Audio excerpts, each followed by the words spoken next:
give me five, give me double shot it down.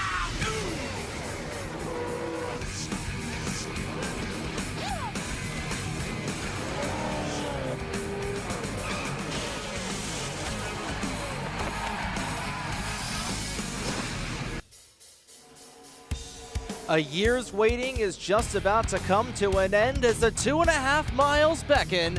Here in Speedway, Indiana, we welcome you to tonight's live broadcast of the Fuel Racing League here on the North American Sim Racing Network. Tonight, live from the Brickyard, it's the Peerless Pumps Brickyard 100 tonight at Indianapolis. A pleasant good evening, everybody tuning in to tonight's live coverage here on the North American Sim Racing Network, your home for the Fuel Racing League, as we bring you into the penultimate race of the season number 9 here of the Fuel Grand National Series season here tonight at the Indianapolis Motor Speedway, and we are so glad to be here back at the Brickyard. Indy's all about speed. We've got 18 cars ready to do battle here for 100 laps for 40 miles. 40 laps, I should say, 100 miles. I bring you into the broadcast booth here tonight for tonight's broadcast. Myself, Trey Wright for the North American Sim Racing Network, and the Bulldog himself, Mr. Zach Rogers on the color comms. Zach, you know Indianapolis like the back of your hand. It is one of the best drivers' racetracks, and it is so tough to drive. It's so fun to drive, and it is going to be a fun race in store for us here tonight. Our second ever live broadcast here at the Brickyard for the Grand National Series. Right on, Trey. Yeah, Indianapolis is a very fun track to drive. You know, it's very much like a short track in a way. You know, it's very rhythm-based. Turns 1 and 3 are the same, and then turns 2 and 4 are the same. Sometimes it feels like turn 3 can be a little tighter on exit than turn 1, but supposedly the geometry is the same. But we're going to see a great show. It is going to be a little bit different to most Indianapolis races across this community, as we are not running the standard chassis 3 that you see on a lot of Indianapolis tracks. We're running chassis 2 tonight, and that means a lot of different things, but I can get into that a little bit later. Definitely will. It's going to be a little bit different of a race here tonight. Of course, like we were talking about a little bit earlier off broadcast, is a different version of Indianapolis than what we used last year as well for the Fuel Grand National Series race. We used a 2014 version of this track. Now we're using the stock Papyrus 2003 version of the Brickyard. Nothing's really different aside from maybe just a few texture changes here and there. The pagoda is still the pagoda. The front straightaway is still the front straightaway.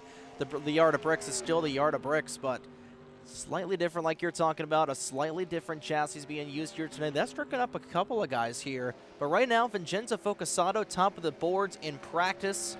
This final 10-minute session, we had to reset the server for a brief moment to get everybody in the correct numbers and cars. But there is Apollo Hyde in that 100 machine, your current points leader, coming into the penultimate race of the 9th season of the competition here in the Grand National level. But that is just a very shallow points lead over herself and Will Goss in that 3G82 machine. No changes in the top 5 in points, with Vincenzo Focusato, Drew Fast, and Ike Durbin all trying to battle for that final podium spot in the standings. Focusato currently in front by a fairly wide margin over Drew Fast, and Ike Durbin has begun to fall back a little bit as Emi Schizzato, first time seeing her out on track since race number 7 of the season in that MTV 97 machine. But Apollo Hyde and Will Goss separated by only 2 points, and this is going to be very interesting for a lot of factors here. Of course, you can say this track is a little bit similar to Pocono. Of course, Pocono Turn 2, the tunnel turn, was modeled after the corners here at Indianapolis. Those flat 9-degree corners here, 8 degrees at the 8 degrees over at the Tricky Triangle, 9 degrees here at the Brickyard. But Apollo, you know, she dominated that race at Pocono, but she has struggled a little bit here in practice, and she's also struggled a little bit in the race last year. You know, if you're Apollo, you know, just trying to baby this lead over Will Goss, who is historically really strong here at the Brickyard, you know, what do you really need to do, Zach, in order to try and defend this lead going into that flat track at Iowa next week for the season finale? Well, in Iowa, next week's going to pose a unique challenge as well, as they're going to run chassis 0 at Iowa, which nobody has done in the community to my knowledge before. So as far as tonight goes, don't step over the edge. It's really easy to do here. You can push it really hard at the beginning of the run, but that can either result in burning off your right front, Then you get in the wall and you get damaged. Then when you get damaged, it's going to be even tighter. And it might hurt you a little down the straightaway. With this chassis type, you typically are only hitting 198, 199 at the end of the straightaway in chassis 3. Here in chassis 2 solo, you're a few mile an hour faster. Now with the draft wake acts a little differently. I saw Vincenzo Focasato get up to 204 behind the car, and that was just one car. If there are 3 or 4 cars in line, you might see guys get maybe 206, maybe 207. It's going to depend how fast they are coming out of turn 4, out of turn 2. So keep your car clean. Pit exit is going to be sketchy too. I was doing some testing myself last night. Turn 2 can get really sketchy if you go through it too fast on the pit apron. So don't be the guy to wreck in front of the field during the green flag cycle. If we get one tonight, your race will likely end. Yeah, as we see Blake Warren and Nicky Conti go around off turn 4. That northern end of the track as well. Historically here in the offline races we've had on the NESRN, the northern end of the track through turns 3 and 4 has really been the danger zone for a lot of guys. Of course, we've seen some problems here and there in the past. In last year's race, of course, you won in dominating fashion here at the Brickyard 1 year ago. But overall, no surprise to see this man top of the charts. Of course, he's going to look like Natalie Decker coming out of the pit lane, just nosing it into the inside wall. But Joshua Moyers, the Goose himself, has been known as Mr. Indianapolis. And he is going to be setting his sights on doing exactly what Randall Coleman did last weekend at North Wilkesboro, sweeping both races here on the NESRN. He won the Fuel Grand National Series and the Fast Renegade Pro Cup Series race here on the NESRN, and Josh Moyers trying to do the same thing. You know, he's a guy that has just been absolutely loving this track here in the past. He's got so many wins here at the Brickyard, and he's just been a dominant force here at Indianapolis. And of course, he's going to be a hard guy to try and beat on Sunday night as well, Zach. Yeah, well, he's got to go through me if he wants to win Sunday night. Well, he's looking pretty good right now. I'm not sure what chassis we're going to be running on Sunday night, but here on chassis 2, he's looking really strong, a 47.5. Right now, 0.3 of a second faster than anybody else right now between Will Goss and Apollo Hyde. Goss just a smidge faster, a 48.02, just 0.02 of a second faster than Apollo Hyde. And that's how close that points battle has been. That's how close these two are in practice. They have been pretty much glued nose to nose, nose to tail, every single part of the season. Of course, all of them. I think Will might have Apollo beat in podium finishes, because I know Apollo took her 3 races at the start of the 9th season to get things going here to get things going and try and get a podium finish with that 100 team. But overall, consistency has always been key here in the Fuel Grand National Series, and while Will's only got 1 win, Apollo's got 3 wins under her belt, to my knowledge. You know, those two have just been neck and neck in the season standings all throughout, and you know, consistency, just trying to get those podium finishes. That's one way to try and win a championship. Of course, your methodical way here, Zach, is just trying to win every single race and just beat the pants off the competition, like Shane Van Gisbergen does at the road courses. But overall, you know, it's been a fun championship battle to watch between those two. Drivers, to your cars. Yeah, it very much has. It's very tight. Honestly, it's not so much fun when you just pull away from everybody in the championship standings. But, you know, my mentality in seasons past when I have run for the championship here was, how many races early can I clinch this title up? Because there was one season I did it 2 races early, and it was borderline 3. Not to brag. I think that was last year, season 7. No, I think last year was 1 race early. Gotcha. Season 3, 2 years ago, I won at Pocono, and Pocono was the 9th race of the season, and I clinched it that night, 2 races early, and I think going into it, it was borderline already wrapped up. I think I just needed to start the race. But the field has gotten a lot better. I know Apollo, you know, she wasn't full-time back in season 7 when we raced. I was, you know, kind of hoping she was going to be full-time, but she had some stuff, you know, to do other than just play this game.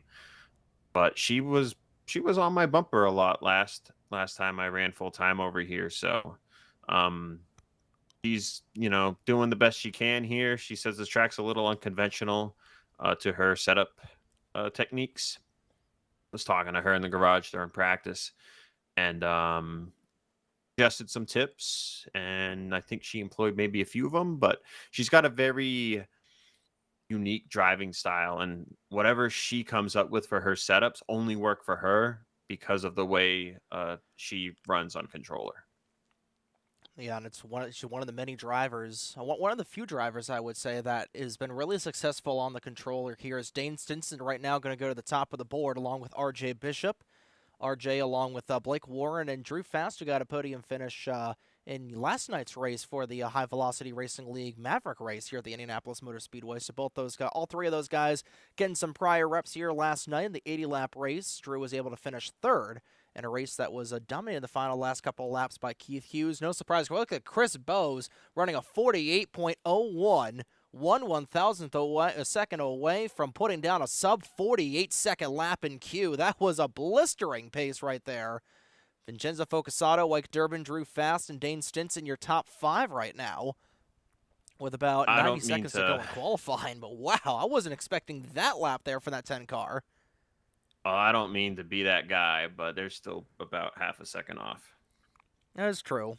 And we typically Joshua Moyers, he loves to start the races from the back, so not looking to see him qualify. Same thing with Don LaPrade. Those are two guys that love the Jimmy Johnson approach of starting in the rear of the field, just trying to get a sense, waiting for that mid-pack chaos to really just kick off midway through the field. We saw a lot of that at North Wilkesboro. We saw a lot of guys start from the back of the field to the front. And, it's just trying to survive the chaos here. As Ike Durbin, 47.541. Like you're talking about, that second lap there for Durbin, proving dividends there for that 86 team as we'll continue to watch qualifying here. About 30 seconds to go. But while we do that, we'll go ahead and take a look at our rest of our season schedule here. Of course, we got 2 races left in Season 9. We've got Indy tonight and the Iowa Speedway next week. Next Wednesday night, we only got 1 week remaining in the Season 9 schedule. It's hard to believe that it has already been 11 weeks just about here for the Fuel Grand National Series in this 9th season of competition. It's already hard. It's hard to believe we're 2/3 of the way through 2026 here on the NAS Soren. Still plenty of coverage to go as we take a look at our upcoming broadcasts here. Of course, first of our 3-way triple header here on the night is, I believe, Mike Durbin's going to sit on the pole position here tonight as we take a look at our upcoming slate of broadcasts here. Got the Indianapolis Motor Speedway 2 more times here on the NASRN, with the MBCS making its return after a 2-week break this upcoming Saturday afternoon. I can definitely tell you guys now that was one of the best races we have ever had here on the NASRN. And then, of course, we go to the Brickyard here for the third to final race of the season for the Fast Renegade Pro Cup Series. Then it's the Great American Big One qualifiers on Tuesday and Thursday, and sandwiched between those 2 races is the final race here for the Fuel Grand National Series here this week, or here this season for Season 9 at Iowa. That's going to be at 8:50 Eastern Time here on the NASRN, and then promptly as the GN schedule or season is going to come to a close, the Fuel Sportsman Series schedule will open up with the Auto Club Speedway on Friday, July 31st at 9:50 Eastern Time, and that will be the debut, the long-awaited debut of the SNG 05 cars, with Cup 98 cars being retired after 4 seasons of competition. Season 5 for the Fuel Sportsman Series underway this upcoming Friday night. By taking a look at the starting lineup, Ike Durbin will sit on the pole position. Only 13 cars putting down a lap time here of about 22 that are going to, 21 I should say, that are going to take the green flag, guys that did not put down a qualifying lap. Joshua Moyers, R.J. Bishop, and Don LaPrade. It's funny that we talk about all 3 of those guys having some prior experience here.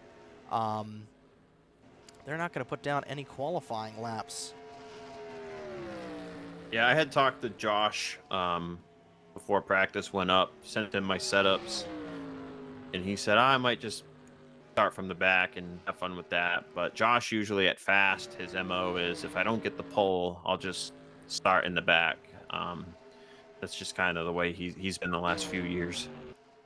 We'll take a look at some of the other drivers. This is first time we're seeing this paint scheme out on track. Trek Togger in the number 60 GZS Park 60 Lacoya machine.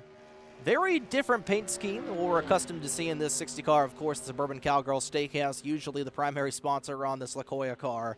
But he is looking really pretty solid here tonight so far. Of course, Apollo Hyde in the Wolkmobile in that Subaru BRX. Got Corey Stolhood back on the track as well in that Simrig, Simrig Supra. You got Dane Stinson in the Gear Wrench Supra. 3 Supras all in line. And really glad to see Emmy Schizzato back on track after about a month hiatus for that 97 car. Repping MTV on the car here tonight. We're going to go ahead and change that number tag just to correspond. You know how we are here on the NESRN. If it's not the correct number tag, we're kind of go, well, we look unprofessional. Speaking of unprofessional, have you heard of problematic insurance? Sponsor time. Woohoo. Nah, I won't go into that spiel. not right now. We'll save it for the right moment in the race. It absolutely will. And hey, that problematic insurance car, a couple of second place finishes on Sunday nights.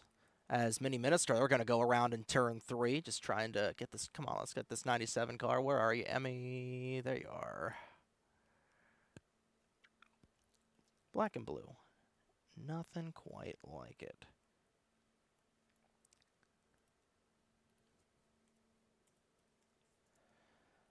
So we'll go ahead and get this number tag going. We'd like to, of course, thank everybody for tuning in to all of our races here thus far on the NESRN. Of course, it certainly takes a village to get the job done here on everything that we go through, whether it be all these broadcasts, getting all these car files in time, getting everybody's pronunciations, and just having a fun time here for what has been a very successful 2026 so far.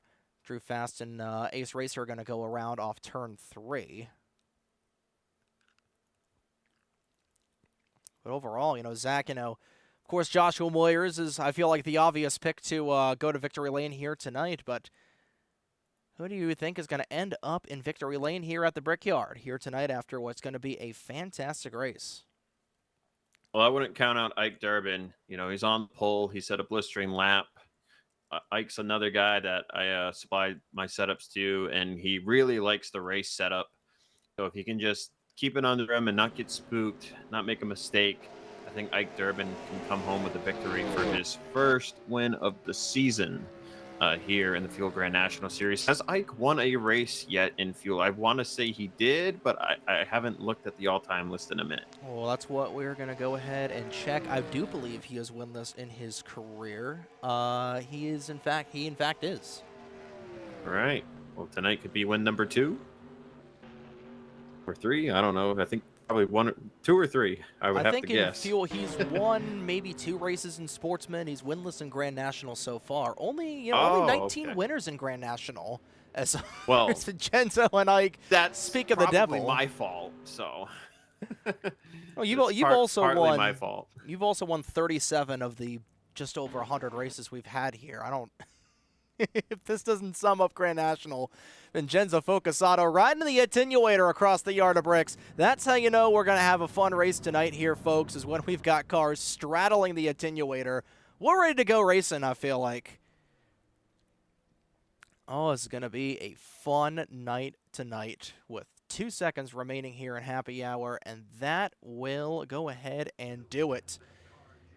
Since it is Indianapolis, we are going to have a very special starting lineup here tonight. So we'll go ahead and get the corresponding graphics up in here in time. And Ike Durbin is going to sit on the pole position here tonight. But once we get everybody turned on and gridded up here on the front straightaway, we'll send things down trackside for the most famous words in motorsports to fire the engines for the second ever race here on the NESRN at the Indianapolis Motor Speedway, and the 9th race. They make that the 10th race of season number 9 of the Fuel Grand National Series here tonight for the Peerless Pumped 100 here at the Brickyard.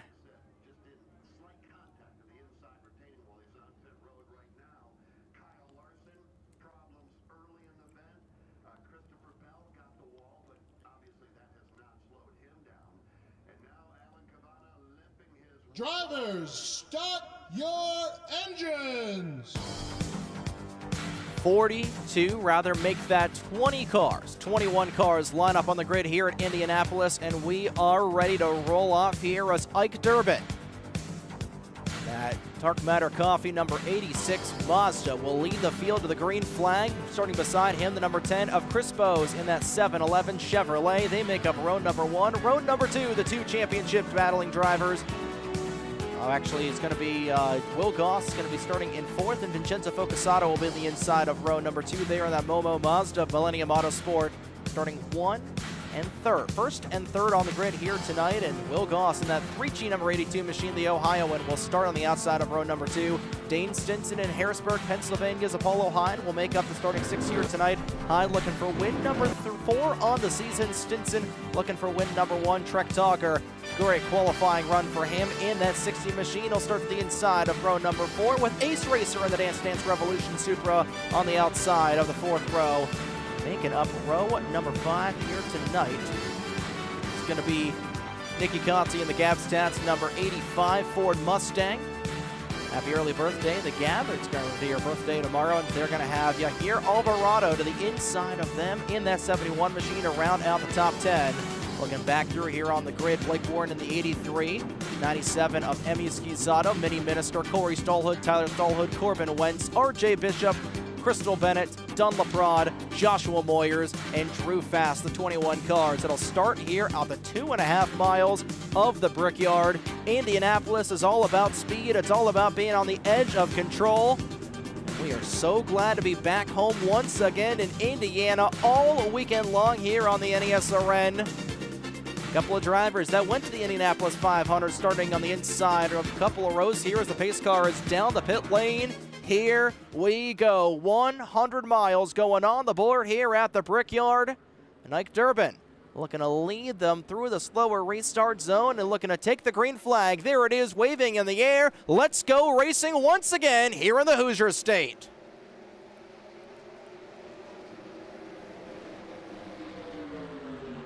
Oh, and right off the start, Ike Durbin very loose. Vincenzo Focusato also sideways, and the 2 teammates spin around on the opening lap of the race. Not even on the opening lap, the opening corner, the 2 Millennium Autosport Mazdas go around. That is just heartbreaking, folks. Oh, we got more trouble off turn 2. Tyler Stallhood's around. Stallhood also going around in the 1 machine. Moyers, maybe. Joshua Moyers maybe catching a piece. So a couple of the Fast Racing League regulars getting involved, and we knew that we were talking about that these guys are going to be racing on the edge of control. We didn't think that these guys were going to edge themselves off a cliff here on the opening corner of the race, and the caution flag is out for the opening time.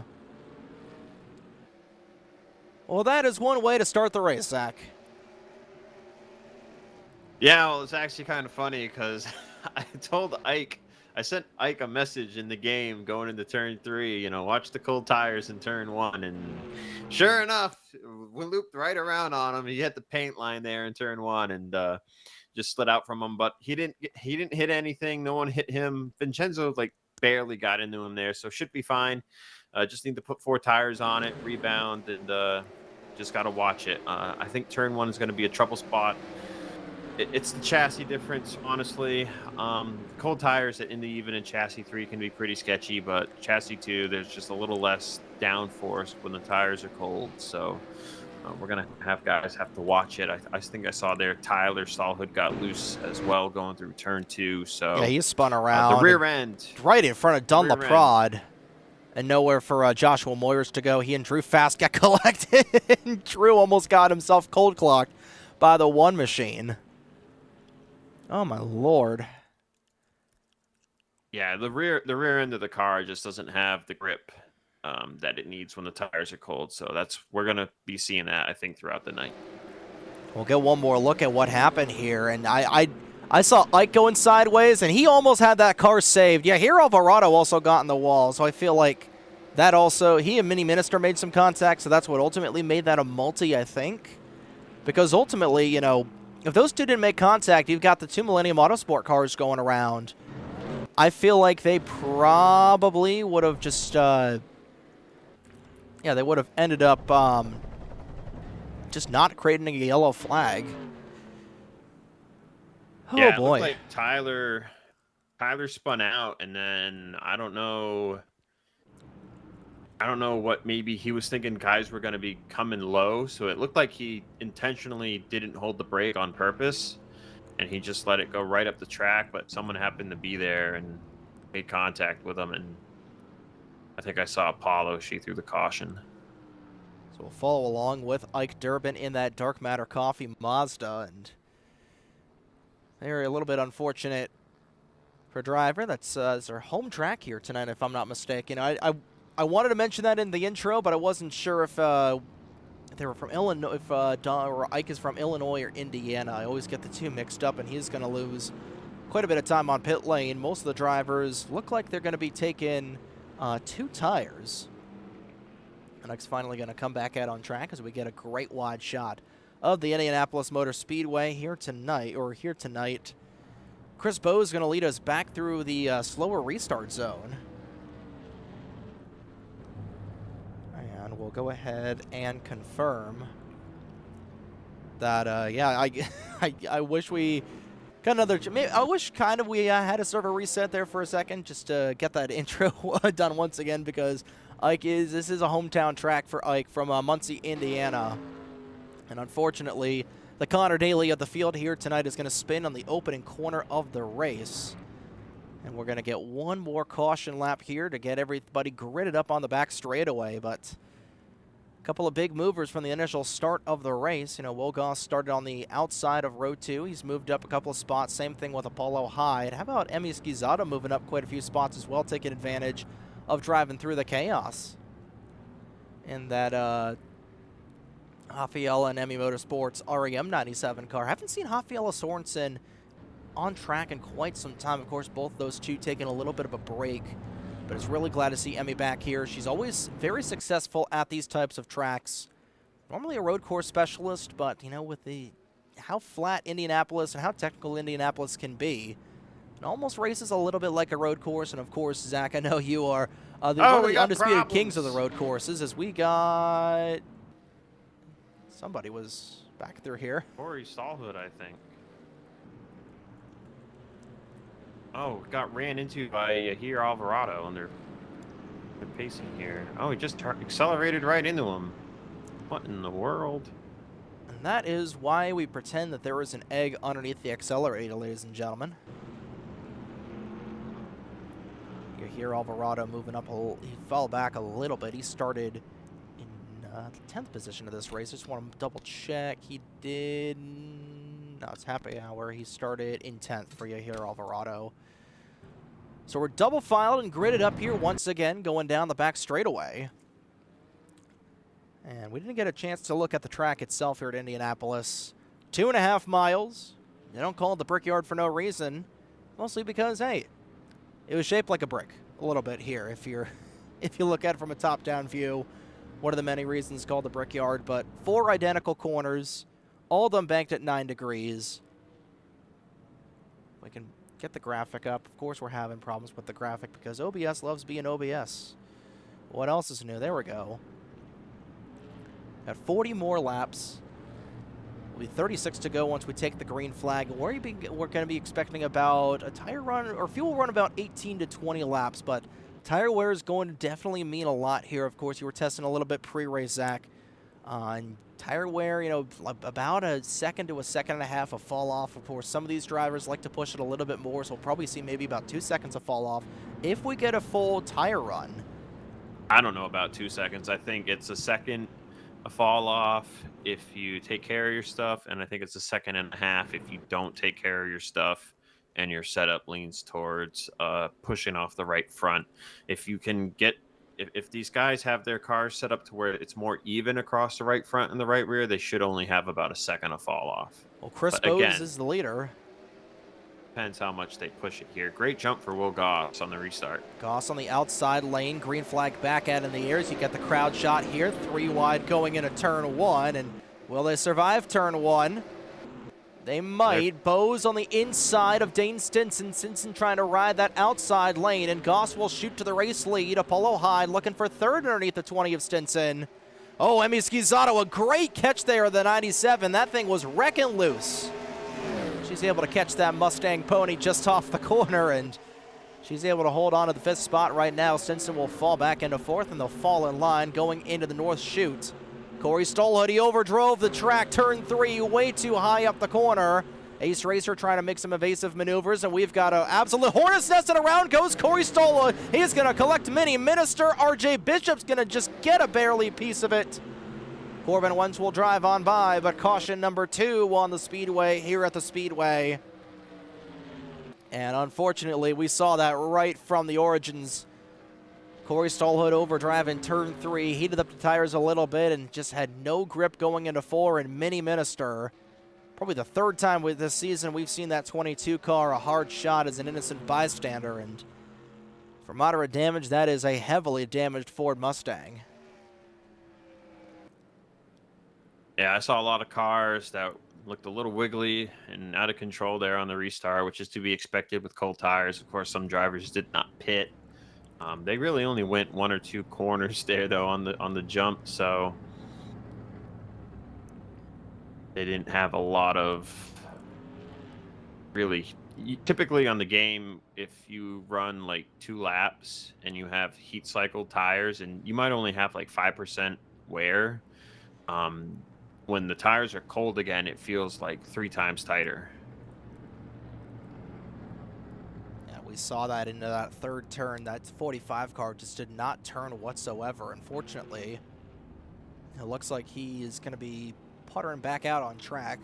He's on the access road, and we'll see if anybody else will come down the pit lane. We did see a handful of takers during that opening set, and Dunlop Prod is going to go ahead and change his mind. He'll stay out on track in that Schaefer Group 74 car. Got Crystal Bennett, Josh Moyers, Ike Durbin, and a handful of other cars coming back down the pit lane, so they will make their 2nd pit stops of the night, but all the leaders will stay out on track. Top 15 cars will remain on the asphalt for the time being. We'll take a look here at the cars coming down the pit lane. We'll focus along with Corey Stolhood. So he misses his pit box there for a brief moment. He got Drew Fast right above him in that 4 car. Only 5th race of the season so far for that 45 team, of course, still very new to the game. And again, you know, NR is a big learning curve. I know you've been one of the many players that has been playing this game for over a decade at this point. You know, it definitely takes a while to master this game. Or simulator, I should say. It's the furthest thing from a game. Yeah, I mean, it's both. I would say, looking at that replay, Corey's biggest mistake right there. So he got in the wall and he downshifted the 3rd gear, but he left it in 3rd gear when he went to go into turn 4, and his right rear was heated up because he had already almost spun. So by staying in 3rd gear, he had higher revs going into turn 4, and that just kicked the rear end out from under him, and around he went. He should have shifted the 4th gear before he got to the corner. It might have helped stabilize him a little bit, but the thing with these game tracks too is even though it's the same grip across the whole racetrack, there's like a little bit of like ice, it seems like, always on the outside lines on these tracks. But it's weird because it's one grip lane across the entire track. But yeah, so he just should have put it in 4th gear before he got to the corner, and he might have been able to hold on to it. Yeah, and that was a hard shot in the wall there for Minister. Unfortunately, we do have the safer barriers in the corners here at Indianapolis, although some of the hits we've seen here in the past at Indy would really make us thank God that this is, in fact, a video game. As Tyler Stolhood's going to drive on by. First time we're seeing Tyler in a Toyota Supra after just being in that supercar for one start here tonight at Indianapolis. Going back to that Boss Toyota machine, still part of the Lap Car Enterprises staple, however.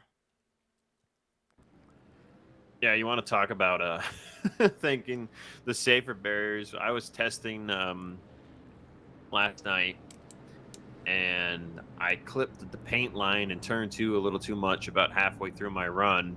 and my car stepped sideways. And at first I thought, oh, I'll catch this. Like, this isn't too bad. I've done it before. And I turned back to the right, and when my car went to turn back to the right, instead of just straightening out, it said, "Oh, you want to turn right? Okay," and just Turn the grip up hard 10. right into the outside wall, and my car got stuck in the wall. Oh, Like, and if that happens in the race at the front of the field, there will be death. yeah, we've seen that happen a bunch of times here. No, not only on online, I think we had a couple of hard hits in the race last year here on online, but also offline as well. Historically, Indianapolis has been a very violent track on the offline side of things here from the Mission Barbecue Cup Series. I think I was looking back at the statistics, and this is actually the most destructive track in terms of DNFs here for the MBCS. Of course, offline racing a lot more different than online racing. Offline racing, you're taking it's AI. It's AI. You're cranking it up to like 107 or something stupid like that, and it's not quite tow car because tow car is tow car. I think we can all agree on that. Did you see the tow car race at Rusty's Chicken Farm? Oh, it's still Pigs Creek. I don't care that it's that version. It's still Pigs Creek Super Speedway, but that was something else. We should race Sports Minute, Pigs Creek one of these days. Oh boy. I know one of the few online races I participated in back in the day was in the IRMRC Lights. That was Shane Sides' league back in 2022. I think we raced at Rusty's Chicken Farm, and lo and behold, good old Carter Friesen decided to speed down the pit lane to LePage half the field to take like a top 5 finish. One of my few instances of being outside of the booth and in the cockpit. His green flag is back out and away. You hear Alvarado. Lone car out of the race. He's retired from the event, and we've got one car way wide. That was Schizzato. She couldn't quite catch that Mustang. She's very tight through the corner. She'd not get a great restart, and she's probably got a little bit of greasy tires off that start as well. Corbin Wentz very loose off the corner. Yeah, Emmy was pretty wiggly there through turn 1, but thankfully she was able to hold on to it. She's looking to cross over underneath that 60 machine. We go on board with the 97 car. She's to the inside of Trek Togger. A little bit of a kick in the back there of that 60 car, and she's going to go ahead and pick up a couple of spots here off the restart after losing them in the opening part of this restart. Sorry, I had to say it. Corey Stallhood a little bit slow off the restart as well, but meanwhile, 1-2, you cannot separate these two no matter whatever you do. You've got Will Goss and Apollo High. Chris Bowes in the outside wall off the corner. He's able to keep composure. But Apollo Hyde and Will Goss being in the same exact position has been the tail of the tape here in Season 9. Take a look at the standings once again. These two only separated by 2 points, and Goss right now would have the points lead going into Iowa the way things run right now. He does have a couple of laps led on Apollo Hyde. Was going to be leading his 7th lap this next time around. And the majority of those being under the yellow flag. But I think the goal for these drivers is trying to stretch things out until the halfway point and trying to be the race leader at that halfway point of against one another as a caution flag is back out. RJ Bishop has gotten into the outside wall by the looks of it, and that Cottonelle Chevrolet. Oh, contact with Drew Fast. Drew Fast, 2 drivers that were in the Maverick race last night, getting those reps in. Unfortunately, going to not quite shake off the Maverick racing that we saw last night as well. And they're going to get together a little. You see a lot of rear end damage on the back end of that Valvoline Charger. It's been a tough last couple of weeks for Drew Fast here for the Fuel Grand National side of things, and he's just trying to get things going. He's rapidly fallen out of the points battle as well. This is an interesting incident, Trey, because 64 of Ace Racer gets pretty slow here in front of the 4 and the 48, and Drew goes to check up for him, but Drew stays low off the wall. RJ, just maintaining momentum here, it's like, okay, the top's open, so I'll just go to the top. I'm just carrying my car up to the wall. And right when RJ gets to Drew's outside, Drew is thinking, oh yeah, I can get up behind this guy, and he, you know, they just both went for the same hole at pretty much the same time, and unfortunately, like, I don't know, like 10 frames before Drew got up there, RJ's car was there, and contact occurred. And that wasn't even a whole lot of contact that you would think would spin those cars around. You know, I feel like we say it every single race, but, you know, NR2003 netcode walked, so iRacing netcode could run. We saw that there at the very end. It's every wreck is a chain reaction to something happening on track. I feel like the way the cars reacted there is pretty much how they would react in real life, except Drew's car would have just been pinned up against the outside wall the whole time. It wouldn't have bounced off and spun around. But, you know, otherwise that wreck occurred pretty much how I would expect it to.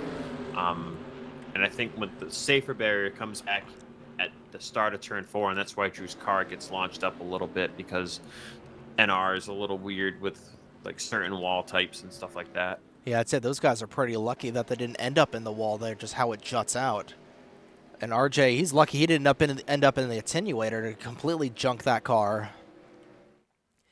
Well, Ike Durbin made it up to 8th, following that short little 2-lap run. Still seeing a lot of drivers at the front stay out, Trey. You know, they're probably thinking, you know, they're looking at their tires. Man, I haven't really burned these things off really at all. I don't feel like going back into the Hornet's nest. You know, it is a 20-car field.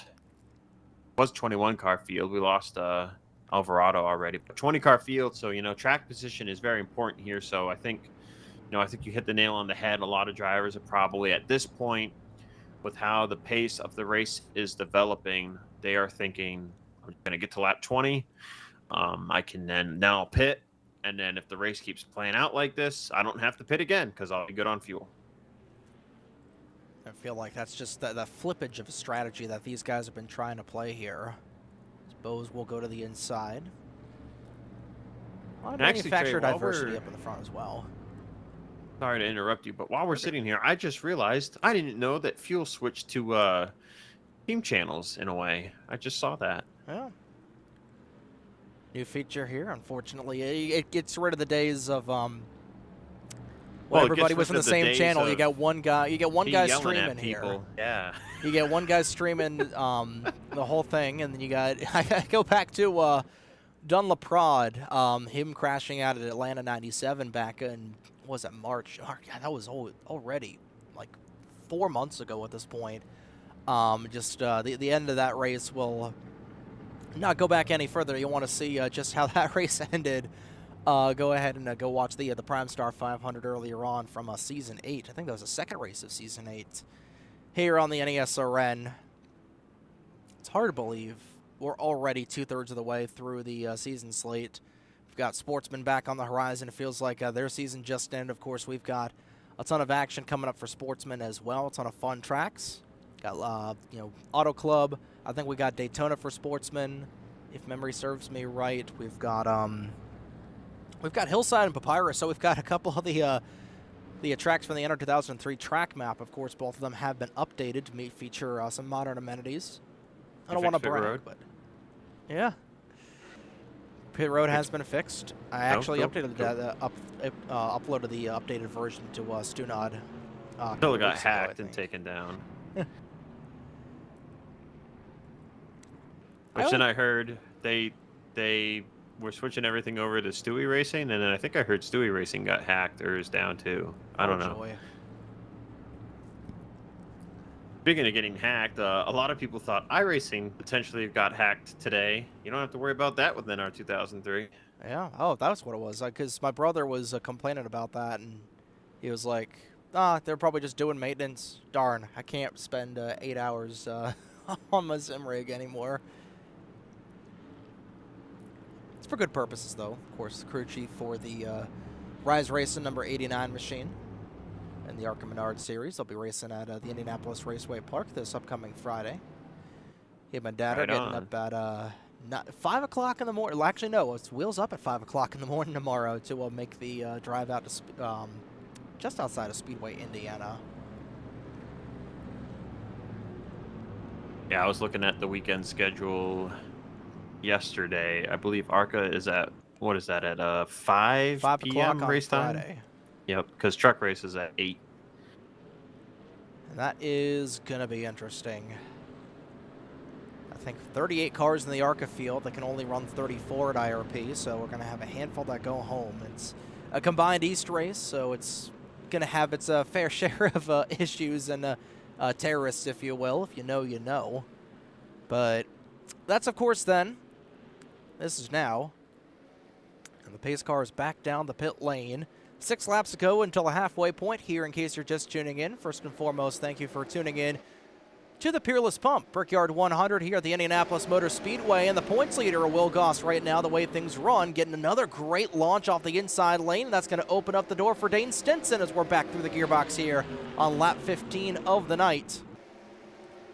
Oh, they're scattering. Oh, Tyler Stolhood around off the corner. He's going to nose it in hard into the inside wall, a single car spin. And that's Supra sideways off the corner in the south chute. Not been a good night for him. Hasn't been a good night for Crystal Bennett. She also pancaked the outside wall, slapped it like a stepfather. She's got Mini Minister going to her inside. Those two looking to cross over each other. Vincenzo Focasato trying to make his way towards the front. And Emmy Schizzato also really high up the track in 4. Yeah, she got really loose off of turn 3. Was all the way down on the apron almost, but keeps it together. A little bit surprised about Joshua Moyer still being more towards the back. And again, he has pit several times in this race. He has pit 5 times. Just to make sure he's got fresher rubber than everybody else. I think he's anticipating probably a nice 6 or 7 green flag lap run to get to the end, get to the halfway point. And Schizzato, she's so loose off the exits of the corner. She just ducked down to the inside. I feel like that 97 Mustang is a ticking time bomb, and around goes RJ Bishop. He and Joshua Moyers getting turned together. Back up the track, and Drew Fast gets pounded. Nowhere for Fast to go, and Mr. Indianapolis involved as well. That was weird. Out of the corner of my eye, it looked like Goose literally just turned right and hooked RJ down the straightaway. Let me take another look at this. Oh, he's got to run. That was a jump scare. Oh, you misjudged it. Dang. So Josh gets a run on the 48, and he went to make a move, and I don't know if he maybe thought about not making the move at the last second. He had plenty of runway. It looks like he just didn't turn to the left quick enough, and he gets into RJ's left rear, and it triggered that whole thing. We'll see it once again now, and that was a little bit of a chain reaction of what happened with the 97. Those guys reacting a little bit. RJ slowing up, and oh, that was just... Josh had just so much momentum, and he just got loose down the straightaway and just, oh my lord. If Drew Fast didn't have bad luck over these last couple of laps, he wouldn't have any luck at all. He just got obliterated out of nowhere. Oh, he's done. Drew Fast has called it a night. And that will pretty much officially take him out of the championship battle. But I don't think I've seen a car get that loose just halfway down a straightaway like that. Well, it's because he hit RJ. He hit him in the quarter panel. He wasn't completely next to him. So Josh gets the run, and he turned left because he was going to pass RJ. But he didn't turn left fast enough. And this mod, the hitbox, juts out from the front bumper maybe about 2 or 3 inches. So before Josh was completely to RJ's left, he hits him right in the quarter panel, and that's what triggered the whole thing. Well, it's very tough for both those drivers, and of course Drew out of the race here tonight. We'll see him this Sunday night here for the third and final race of the RPCS segment number 2. Joshua Moyers, I believe he's going to stay out as well. Or he is somewhere on track. I believe he's, actually, no, he's at the very tail end of that 68 pit box. Haven't talked about Corbin Wentz a whole lot here tonight. He's been relatively quiet here inside the top 15 for the majority of the race. He was 17th that last time around. Mini Minister, pretty good recovery for that 22 team after getting pounded for the second caution of the night. Emmy Schizzato also down the pit lane, probably just trying to put as much tightness into the car as you want, probably just dropping the track bar about as low as you can before it skitters on the ground, and just trying to put as much cross weight in that car to try and tighten it up a little bit, because that thing has been wrecking loose off the corners.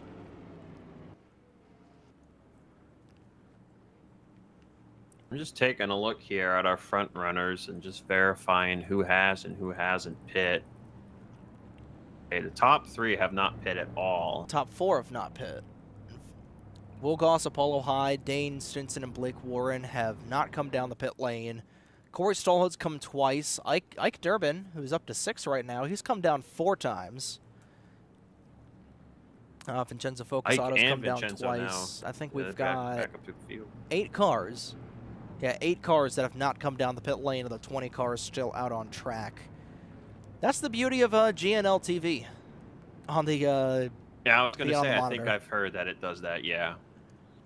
That's cool, yeah. And that is just the one thing that I wish about the new PSF ticker that has been coming out on Twitter and the DMP server. I just wish it was also compatible with GNL TV. That's just my one request. But unfortunately, it's I'm not sure if it's possible with just the telemetry that it needs. But overall, hey, you know what? Stranger things have happened before. We've got a little bit of... I don't think Corey realized he was choosing there, because he didn't really know what lane to go in. A little bit of hesitancy. He went straight down the middle. I guess that's outside then, yeah. Joshua Moyer's still getting some repairs. He's back down the pit lane for the 7th time tonight. He'll once again restart from the back, and we'll get once again topping off. Yeah, you know what? Hey, we are relatively close to the end, so we'll get one more look at this accident. Oh, and he has to be tail for the wreck too. That's what he's also doing. Yeah, might as well. You know, from my vantage point, you know, again, just it looked like that 68. You know, I don't know if it was just the net code on my end, but it looks like he just lost the handle of the car before he made contact with RJ. I don't know what it is. Hitbox and maybe a teeny tiny amount of net code, but yeah, but he hits the left rear quarter panel and it turns him to the right, which is the looseness you're saying. It looks like he got loose, right? Gotcha. Yep. But yeah, it's the contact with the quarter panel. Quarter panel hits will do that. If I'm turning left and I hit you in the left rear quarter panel with like a decent amount of different momentum there, like Josh had, it'll just turn me the opposite direction, and that's what it did there. So that's why it looks like he gets loose, because it just turned him back to the right, and it turned RJ around, and it put Goose in the wall. But otherwise, Goose didn't really get any damage there. From what I saw, his car went straight to the apron after. So fortunately, RJ and Drew Fast got the bad end of that stick. Once again, Josh Moyer is going to start from the 17th position on the restart. The pace car back down the pit lane. 19 cars still on track. Everybody's still on the lead lap. Oh, they gave Corey Corey got a EOL. choose cone infraction. Yep. So he will restart in the 19th position. That'll move everybody besides Apollo Hyde up a spot on the outside lane. Another great launch off the inside for Will Goss. But here comes Dane Stinson. He got an even bigger launch. He's going to get to the inside of that 82. These guys got to be careful going through one. Oh, gosh. A bit of a wiggle, and we've got a big mess. Ace Racer, Tyler Stolhood, Joshua Moyers around. And turn number 1 has been Calamity Corner tonight. I believe that is our 3rd crash in the opening corner off of a restart, and I believe we should be going single file from here on out. Caution number 5. Right at the halfway point, and that's going to lock up Will Goss with not only the most laps led, but also the halfway bonus. Or no, Dane Stinson is actually going to get the halfway bonus. Yeah, Dane passed him right before the yellow came out. So how about that for Dane Stinson? And that is going to completely take that strategy that both the 100 and the 82 were trying to fight for. It's going to completely punt it out the window. But halfway will be this time around, so Dane Stinson will get a handful of bonus points for his troubles here tonight. But my goodness. We'll see what happened here off of the restart once again. Yeah, Tyler just loses it, and then Ace Racer checks up and Goose wasn't ready for him to check up as fast as he did, so Goose gets into the back of Ace, and that spins Ace into Tyler. Pretty decent contact between the two cars, and then sent Tyler up into the outside wall. Yeah, we'll get another look at it here, and it's just the how flat this track is here at Indy. With these heavy stock cars, it really doesn't like it. I feel like Tyler got aero loose underneath of Togger, I believe, because I think the air upset was, the air between him and the deck lid of that 60 just really upset that car, and ultimately just lost the handle of it, and unfortunately, Moyers and Ace Racer were wrong place, wrong time. I feel like I've said that a lot here for a lot of those drivers, and Moyer's involved, and I believe his third wreck of the evening. Yeah, I see what happened here. So, Trek starts to come down to take the corner, and I think Tyler thought, with how quick Trek was coming down the track,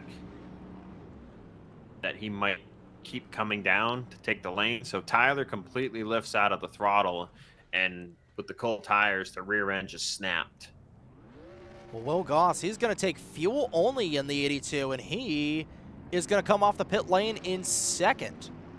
As this is potentially going to be the money stop for a lot of these guys. Actually, Vincenzo Focasato is going to win the race. You want to talk about a very interesting couple of strategies here. Focasato is going to do what Gaston goes. Same thing with Blake Warren. Will Goss, Chris Bowes, Dane Stinson took 2 tires. Apollo Hyde was the only one to take 4 that last time by, I think. Oh, it looks like I'm seeing in the chat that there was an issue. It looks like Will Goss is saying that he had a service. Yeah, he got a black flag on the restart, and then he didn't get service, and Vincenzo didn't get one either. Okay. So that is why Vincenzo and Will just pulled right out. So they are gonna, I'm assuming their flags will get cleared here, and they're gonna pit. But it'll be curious to see if, I think they're gonna just have to restart where they come out, unfortunately. But sometimes this could be a special circumstance. We'll have to see if that will be a special circumstance here, because again, that's championship implications for a lot of those, for Will Goss especially, because you restart from the back. We've seen it has been very hard to pass when you restart from the back, especially if we do single file restarts here. And they will come down the pit lane. Dunlaprod will stay out here as RJ Bishop and a handful of other cars. No, Vincenzo's going to stay out. Yeah, he has come down the pit lane a handful of times. I don't know if mathematically he can make it to the end, but we'll have to see. But that is going to be very unfortunate for Will Goss if that is the case. And the fact that it happened to several drivers, because that happened to Ike Durbin as well, I think. Blake Warren the same. He came out second off of the pit lane. Oh wow, this is a borderline black flag too by the game, because Apollo had creeped up just an inch in front of Will's front bumper, and then when the green is out, it says Will is in front of Apollo, but because of how the game works, right, the game isn't coded for double file restarts. The game is saying that Will illegally passed the inside here, so it gave him a black. So that's why, it was distracting him. But that is odd that it didn't give him service, because usually the game will just say, oh, well, you can't serve the black flag under caution, but we'll still pit you. So I'm surprised that it didn't service him, to be honest, because usually you can still get service. But Vincenzo, I think, decided to stay out because he didn't pit that long ago, correct? Yeah, he pit probably under the last caution sequence, so lap he 13. should be fine. So Vincenzo pit a few cautions ago on lap 13, and when he did, he took 4 tires. So he doesn't have likely a lot of wear on his stuff, so that's why he was probably like, well, do I want to go to the back again? No. Considering that the back has been nothing short of a bar fight so far in this race, I don't blame him, but this is really going to take things really going to shake things up, because Apollo Hyde, she took 4 tires, and she's going to restart miles ahead of Will Goss, and that couldn't come at a worse time because we're down to single file restarts for the rest of the night, so Will's going to have to start from the very back of the field. Apollo is going to start midway through, but if Apollo does finish miles ahead of that 82 car, good news is that Will does have a lot of bonus points in his pocket after just leading the opening a handful of laps he's led. 15 laps here tonight as the green flag is back out in the air. A great launch for Don LaPrade. But we'll have to see how far Will is able to drive his way through the grid. The important thing is he can make it to the end. He's one of the few drivers that can make it to the end. You know, I think Apollo should be able to make it to the end, and everybody that came down under that last sequence should be able to be good to the go. Schizzato loose off the corner once more. We got several drivers spinning. Corbin Wentz has spun out. Looks like Stallhood and also Trek have spins had a out. problem. Those 3 getting together, it doesn't look like their incidences are related. That's going to be a couple of free spots for Will Goss. He's trying to move around the 64 of Ace Racer. To interject real quick, I don't know what happened, but it looks like something happened under caution because I saw in chat that there was a multi. But I tried to find it really quick, but I didn't see it. I think I sped past it, but it looks like there might have been an issue under the caution before they went green. Well, meanwhile, look who's making his way up through the grid. Joshua Moyers has climbed from restarting in the 16th spot all the way up to 10th. He needs right on the quarter panel of Blake Warren, Emmy Schizzato, ping-ponging around, wrecking loose in the 97, and somehow continues to keep that car straight. I know Luce is fast and on the verge of out of control, but Emmy has been very fast and also very out of control. And into the 22, into the wall goes Mini Minister. Keeping it straight. No cautions, and that's going to be another couple of spots picked up and around. Corey Stoll, Minister goes into the attenuator. That's right in front of Will Goss, who just avoids it, I think. And with 16 to go, the caution flag back out. He might have barely scraped past Corey Stallhood, but other than that, he was hard on the brakes there. I don't see any damage on that 82 car, and that's the risk you run of being in the back in the restart, and that's just another setback if he did gain a little bit of damage, but it looked like from my vantage point, he may have just nicked the 45, if anything. But that was another hard hit from Mini Minister, and that is going to be the end of the night for the 22. I knew we were going to see a car go into the attenuator, but my goodness. It has been a night. It looks like Mini actually, I think he sideswiped it because he hits Corey, and yeah, he just missed the end of it. That was almost pretty bad, though. And then, yeah, Will, so the hitbox of this mod sticks out a few inches, as I said. So Will does barely clip the back of Corey, but I don't think it really gave him any damage. The car looks clean. Joshua Moyers, Vincenzo Focasato, and pretty much the back end of the grid is all going to come down the pit lane with 15 to go. So all these guys that are now pitting are in fact going to be able to make it to the end of the race. So they are confirmed to make it. So Vincenzo, Crystal, Ace Racer, Emmy Schizzato, and all these guys are confirmed to make it. We got a couple of different things to look at here. We're going to first take a look and see what happened just right off the initial restart. It looks like these guys wrecked coming back to the green. Actually, they didn't wreck coming back to the green. Something happened with the 60 car, because Will was right behind Trek. They're about to go through the restart zone. So I think they were waiting on Corbin to get back up through here. Corbin finally took his spot. And then Trek just didn't go whatsoever. I don't know. He probably missed a shift, or I don't know what happened with the 60, but Will got a black flag that was cleared. And then I think Tyler, I couldn't tell you what happened then. He then goes once they go past the start-finish line. And then I think he just, clips the inside, just loops it off the corner once again. And Corbin Wentz also spinning around by the looks of it as well. Not exactly what you want off of the restart for a lot of these guys. And then go into the back. It's another series of unfortunate events for Corey Stallhood. We saw the tail end of that incident, and we'll see what happened here initially. It looks like, ooh, he may have gotten a little bit dumped. Blake went down to the flat part of the track, spun the 45, and RJ was able to avoid Mini Minister. A hard shot. He just sideswept the attenuator. Yeah, just a little bit of damage. Not even a little bit of damage, just a little love tap there for Will, I think. I think Trek had the restart of shame. I think that's why he didn't go, because he claimed the deal with Tyler. Gotcha. That was a lap 1 restart yellow. 13 to go. Yeah. We'll see what happened here with Minister. We'll follow along what happened with Mini. Oh, it was a quick yellow. Right? Yeah, it was a quickie. We're going green right now. Already green flag already back out in the air. How about that? Dunlop with a great restart, and Apollo Hyde in that second position, stints on the outside, and Blake Warren on the flat part of the track once again. Everybody making it through turn 1 for the most part, and they have.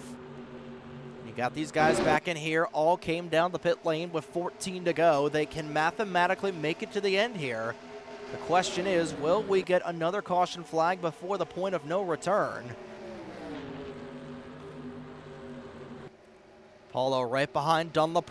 You go on board with the Idle Gateway 100 machine. Inside of LaPrade, these two pretty much nose to tail on the road courses in the Sportsman Series. When it comes to battling each other's rear ends off, and a big run coming for Apollo going into turn number 1. Just about gets on the back end of the 74, but Dunn is going to remain out front. He's going to go ahead by about a car length.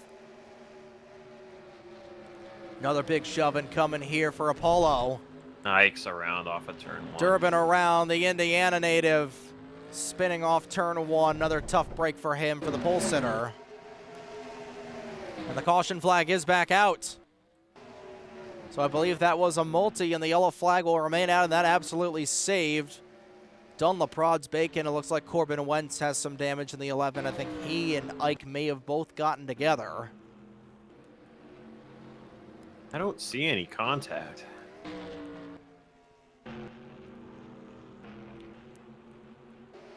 As they race back to the caution, as they mosey their way back to the caution, that will bring Dunlop back. And oh, the caution. The reason for the caution is behind. It's with Corbin Wentz and Emmy Scasato.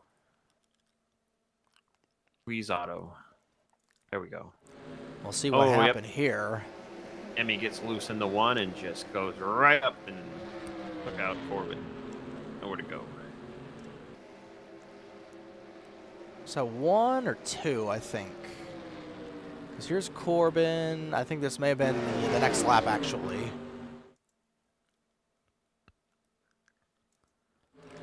Yeah, so we'll try and see. So there's Ike. It's the same lap. It's behind. Yep, him. so he gets loose off the corner. He spins. And then around goes the 11 car. He almost got cold clocked by Corey Stallhood. Oh, and that was a hard shot there for Corbin as well. Yeah, just not enough real estate there between those two, and Emmy just little tight through the corner by the looks of it.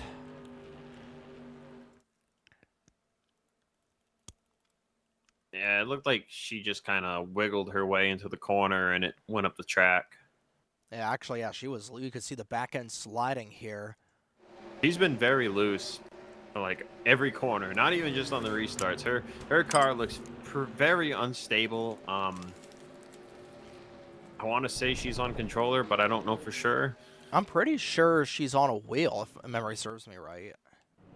Well, that setup is way too loose then, because that thing has been out of control all night long. There's something about it that is not keeping the car stable, though. We saw them make some pretty aggressive changes, on the pit lane. I guess the car is just way too loose to even just drop in the track bar at all. Well, if the track bar is flat, the only other thing you could do would be to add as much wedge as you can. You know, take weight off the right rear, put it on the right front. So we'll get 9 laps to go on the also- restart. Sorry about that. You're good. You can also take away some grill tape because that'll remove your downforce and that'll make it tighter too. So 8 cars are going to stay out. Corey Stolho is actually going to pick up a lot of spots, so he's going to be as car number 9 that stayed out. Dunlop will be one of the cars that came down the pit lane, so that will cycle things up to Apollo Hyde as the race leader. But don't look now at the cast of characters we've got at the front. Of course, Dane Stinson, he's been a stalwart pretty much inside the top 5 all night long. Blake Warren has been inside the top 5 based on strategy. I believe, no, he is good to go, so he could theoretically get himself a top 5 finish here tonight. Good recovery for Will Goss. He stayed out on this most recent yellow. He'll restart in 4th. And how about Nicky Conti in this 85 car? Restarting in the 5th position. Joshua Moyer is going to be in 6th. RJ Bishop with a car that looks about ready for the junkyard is going to restart in 7th. Do we get another caution flag in the next 4 laps, or do we get 9 green flag laps of action? I'd say yes.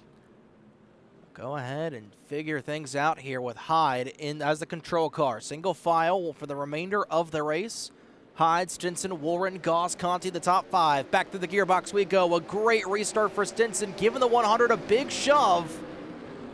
And he's going to have the outside lane going through turn 1. Here comes Will Goss to the inside of Blake Warren, and here comes Goose. Joshua Moyer is up to the 5th position after restarting in 7th, right on the back end of the 83. Conti's going to fall back a little bit. Dunlop on the fresh tires, trying to march his way up through these next 9 laps. And here we go. Dane Stinson to the inside of Apollo Hyde. Hyde on the outside, those two crossing each other over. Hyde trying to run the outside lane very aggressively. And here comes Will Goss. A big send there for that 3-Chi Chevrolet. Hard in the outside wall was Blake Warren.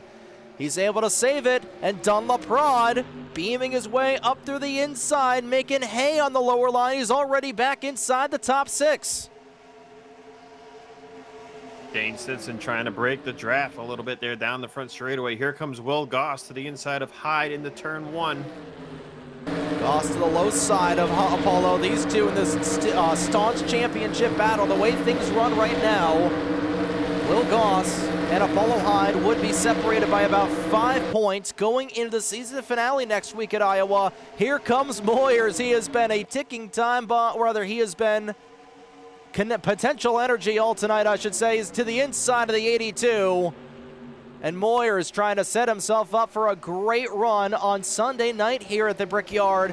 Trying to get a win here tonight in the Fuel Grand National Series. Here comes Apollo Hyde, still right behind the 20th Stinson. Those two have been just inches away, tantalizingly close to wrecking each other. 7 to go. I mean, through 3 and 4 up, I don't think he could have fit a piece of paper between the 100 and the 20's bumpers. I mean, Apollo was all over the rear of the 20. Moyer is still waiting in 3rd. He got 4 cars under a blanket. You're going to have 5 cars here pretty soon. Oh, he's going to send it 3 wide. Oh, here comes that 68. What a send here out of Moyers. Does he make it 3 wide? He holds back for now. Doesn't want to pull a Jimmy Johnson. Stinson, however, he's going to get in the 100. Into the outside wall goes Hyde. She's going to spin the car around. Somehow, nobody runs into her. Bo's nearly got into the 100 car, and Apollo Hyde spins from the race lead. No caution will remain green with 6 to go. Here comes Moyers to the inside of Stinson. Oh my Lord, and Joshua Moyer spins around off turn 1 and strikes once again. Single car spin for the 68. He'll loop it back around, keeps it away from traffic. That'll be the end of his race more than likely. Oh my goodness, they are dropping like flies here at the Brickyard, and lo and behold, Will Goss, after the issues he has had in the back end of this race, up to 2nd. Does something happen with him? Does something happen with Dunlop? We're coming to 5 laps to go. And these guys back in here, they need a caution flag to come out in the next 10 seconds. Goss to the inside of Stinson. Stinson remaining on the outside. Dunlop waiting in the wings. 5 laps to go. We're at the point of no return. You wreck now. That is it. No more caution flags. What a race this has been. And Goss, who has dominated so far tonight, 15 laps led. Here comes Laprade on those fresh Mr. Feelgoods, however. Waiting for these guys to make a mistake. Vincenzo Focasato on the outside wall off the corner. They'll keep it straight, will remain green. I think Crystal Bennett may have fallen out. Yeah. Dunn looking for the slide jump into the 82. Goss now in the outside wall. He falls back to third. Drama in the last 7 laps of the race, and Crystal, she's not done yet. She's back for the Shadow Realm. She's to the inside of Blake Warren. Blake pounded the wall off of the corner.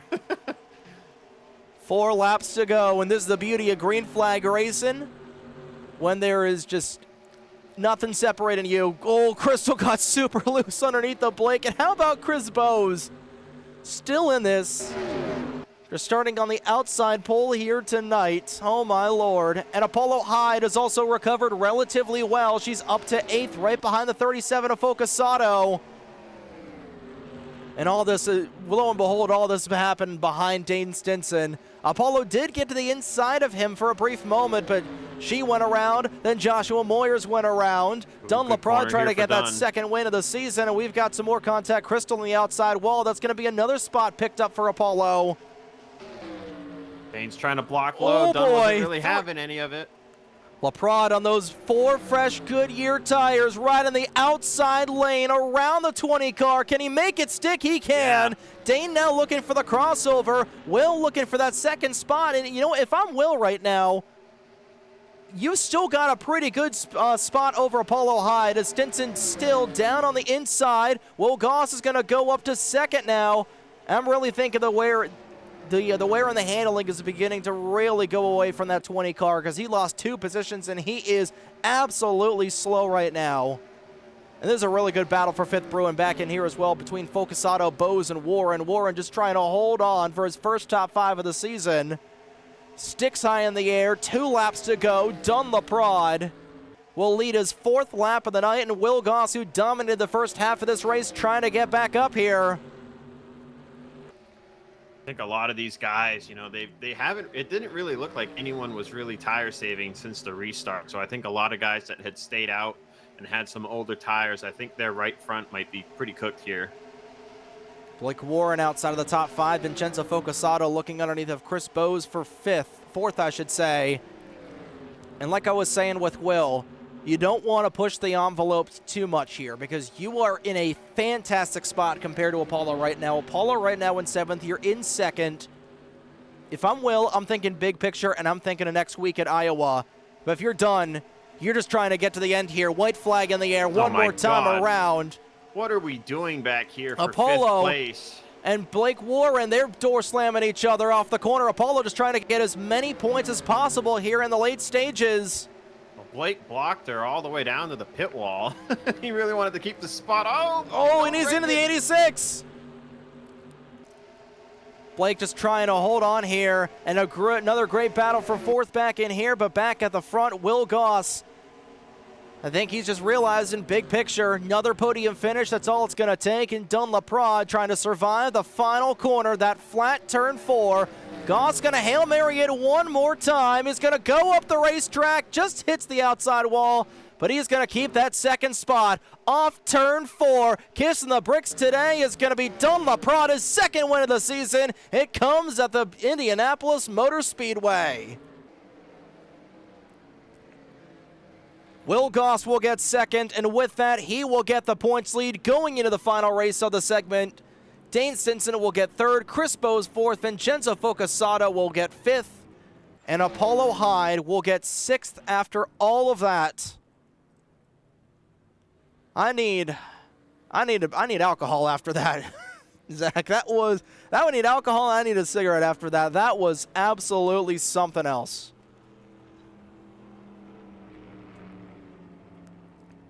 Yeah, it was a really thrilling conclusion there to the race.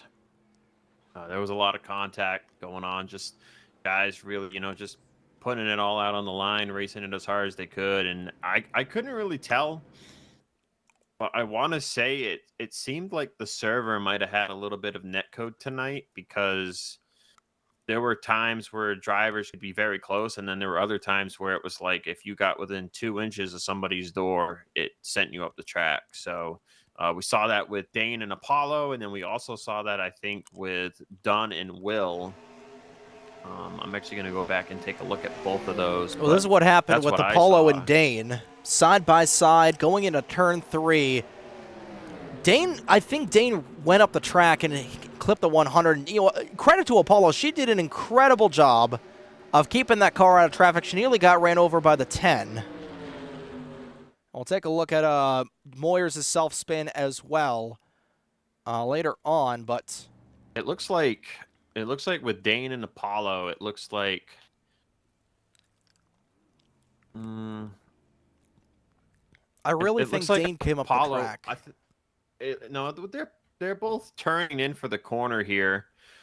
It looks like Apollo, it looks like she starts turning down like literally like probably 100th of a second before Dane went to turn for the corner, and they just came together, both turning for the corner there. It looks like Apollo, she tried to it looks like she realized it and she tried to not turn as quick, but netcode took care of the rest.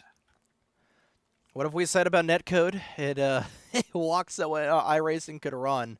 We'll get another look at this from a different angle. And the hitbox is what happened to Will, because on screen it looks like Dunn about has Will cleared off of turn 3, but he's not quite clear, and the hitbox sticks out a little bit. So when Dunn tried to not keep coming up, but unfortunately there wasn't much he could do there. He was already right on the exit of the corner when Will started to get some momentum off of turn 3, and netcode again with the hitbox jutting out 3 inches as it does. That's what put Will in the wall there with 5 to go. We saw what happened with Josh Moyers just getting loose underneath of a car. No harm, no foul. We'll take a look at what happened here with Will and the 20. And again, Dunn, he's done this how many times this season? We'll see what happened with the 82. Just a little bit tight off the corner. You see that 74 LaPrade to the inside. He got just such a great run back in there.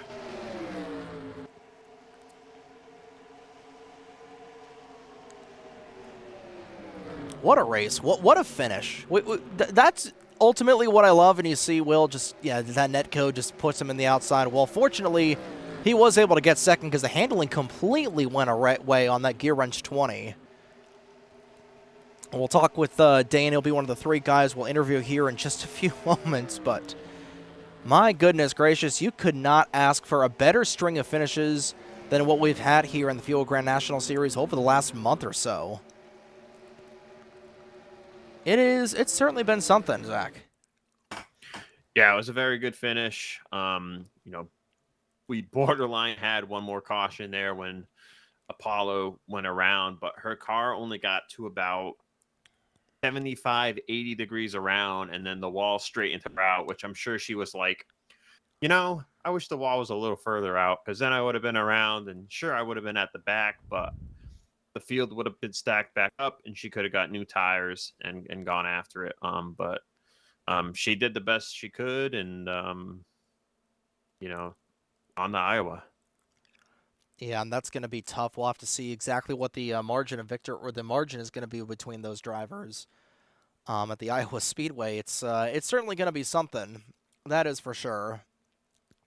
And Will is going to have the advantage going into Iowa. Fortunately for Apollo, though, she does have some recent success at the Iowa Speedway. She finished second to you last year at Iowa, and overall, just those flat tracks have really favored her in the past, and we'll have to see how she'll do, and we'll have to see just how favorable things are going to be and how close this championship battle is going to be as well.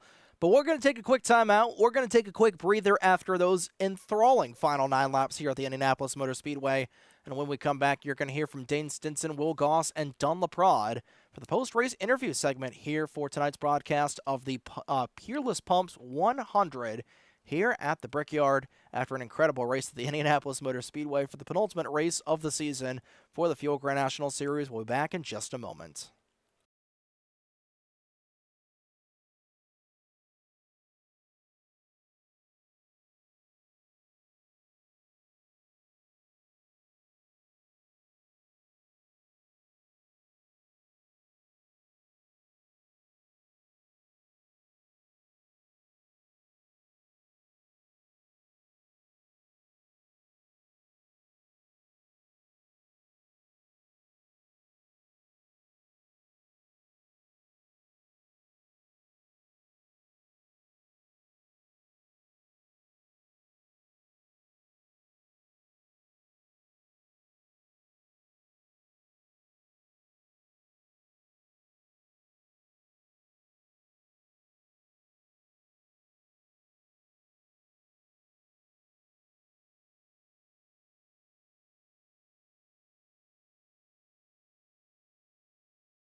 Give me fuel, give me fire, give me double shot is out.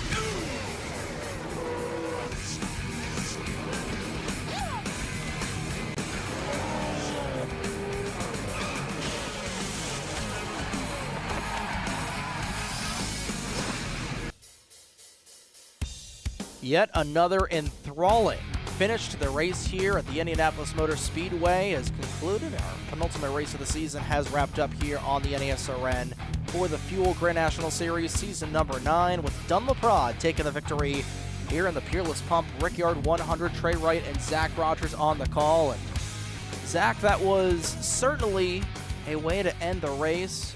Several cars having issues all night long. Turn 1 was Calamity Corner. You know, your initial thoughts at the very end of this race here before we get into the interviews. Yeah, Trey. It was definitely a very probably exhausting race for some of these drivers, just in terms of deciding what strategy to go with, what was going to keep them on the attack, or, you know, if they needed to be on the defense. You know, at the end there, Dane and Will were pretty much on the defense in terms of Don LaPrade, who was on the offense. And that's basically what got Don the win, was, you know, the slight difference in tires, maybe a little bit of setup, not pushing right front as much. And, you know, we finally got a bit of a green flag run. I'm sure a lot of these drivers would have hoped for a better green flag run, but this race kind of went the way the Indy race went here 2 years ago in season 3, which I finished second in. And I can tell you that race was very frustrating because all I wanted was like 5 laps of green flag runs when we were getting like maybe 1. And when the caution comes out and the field's frozen, you can't, you're just losing laps. So I'd say it was probably a frustrating race for some, but for us up here, it was somewhat entertaining. It definitely was, and I think we had a 9 caution flags on the night, and overall, or 7 caution flags on the night, I should say. Like you said, a little bit of stop and go racing. We've seen that over the last couple of races here in the Grand National level, and overall, props to these guys for getting it done when it mattered most. And we thought all 3 of these drivers have finished inside the podium. They all had a pretty good shot to win the race, but ultimately one driver had to be on the one on the top step of the podium. But we'll talk with our 3rd place driver here first and foremost. User was moved bringing to our your 3rd place channel. driver of the number 20 Gear Wrench Toyota Supra. Mr. Dane Stinson got a copy of us here in the broadcast booth. Yes, sir, I gotcha. So that was a very up and down race for you tonight. You were inside the top 5 for the majority of the race. You were battling for the race lead in the final 5 laps, and it looked like the handling from the car just went a little bit away. Just want to get your take on that final restart with 9 laps to go, and then just trying to survive the chaos to bring the car home in 3rd. Yeah, it was just, I knew it was going to be a battle because my only pit stop, I took right side tires, and I was thinking that was probably not a good idea. But at the same time, if I took 4, who knows if I would have gotten that track position back. So it was really just, it was an uphill battle. I'm not really proud of the way I raced tonight, especially racing Will and Apollo there. I know they're both fighting for this championship, and I just kind of felt like I messed with that tonight. I was just locked in, trying to race for the win, and just wasn't thinking big picture. So, not really proud of that tonight. Honestly, just wish we would have gotten a long run. I'm not a short run driver. I'm a long run driver. I know that was kind of a long run, but yeah, I don't know. Just I should know better. I probably shouldn't have even raced tonight, but yeah, I should know better. Well, I definitely wouldn't say that. You raced really well, and of course, Indianapolis, we saw everybody was having issues with that. We saw Joshua Moyers having some issues throughout this race, and this is his bread and butter here at Indianapolis. But overall, going back to those final 5 laps where, you made a little bit of contact in turn 3 with both the 100 and the 82. Do you think there's anything you could have done better, or just unavoidable and looking forward to next week? Yeah, with Apollo there, I mean, we were both super tight going into 3. I could have gave a little more room. I mean, the more I looked at it, we were just really close. I don't think I entered the corner right, and they entered lower. So that might be more of a racing deal. I'll take blame for it. That's just normally what I do, but that might have been more of a racing deal. And then the 82 there, I was holding him up. I maybe should have just let him go because that allowed the 74 to get to us, and ultimately he won. I mean, he earned this race tonight. But yeah, I don't know. And maybe if I took 4 tires on the last stop, it would have been different. Would have been a whole different situation. But yeah, I don't know. Just hate that I lost that. Really hate the way I raced tonight. Just hopefully this doesn't happen again. Well, it looked like we were talking about, everybody was having a lot of trouble with the track here, and I feel like it had to do with the different chassis that we're racing here tonight, with the chassis 2 compared to the traditional chassis 3 we run here. We saw a lot of drivers really loose off of the corner. Of course, turn 1 was Calamity Corner, and just wanted to get your thoughts on, do you think, just how was it racing out there with what looks like a very loose chassis setup? Yeah, I mean, I'll just say this. I maybe don't fully understand why we went that route. Not trying to criticize anybody running the league course, but Yeah, I mean, I just knew from the start that on the restarts, I just had to take it as easy as possible without losing track position. I think I did pretty well with that tonight.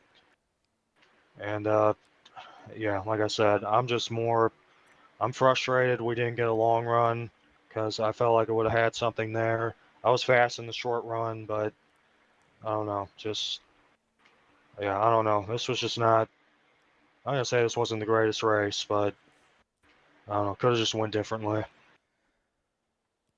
Yeah, and hey, you know what? Hindsight's 2020 on a lot of different things, but overall, pretty solid race out of you tonight. Zach, you got anything for our third place finisher? Oh, you stole my question, Trey. I wanted to ask about the chassis type change, but it's all good.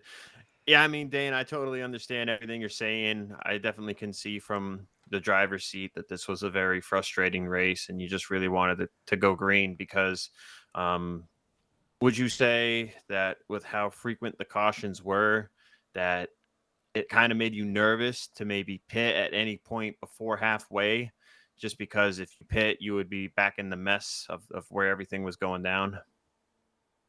Yeah, Zach, I think it's that, and just, if I would have pitted before halfway, I would have not been good on fuel, and who knows if I would have been able to save 3, 4, 5 laps under green. Ultimately, we didn't really get a lot of green flag racing tonight, so that was my biggest worry. I could have pitted and maybe been good, but yeah, it's. I guess also I wish the race was a little bit longer than 40 laps, but that's just how it is. Right on, Dane. Yeah, I mean, I don't see you race around on NR much anymore, but you've played the game enough, and you've got all the knowledge and experience you needed to put yourself in the position to excel tonight. And would you say it just basically came down to tires there at the end? Yeah, it was definitely tires. I mean, I pride on trying to save as much tire as possible during a race, and just at that point, you can't save. You just gotta lock in and go. But I just simply didn't have enough from only taking 2 tires on that only stop I did, and yeah, it just that those last 5 laps, I was just cooked. I was just doing all I could.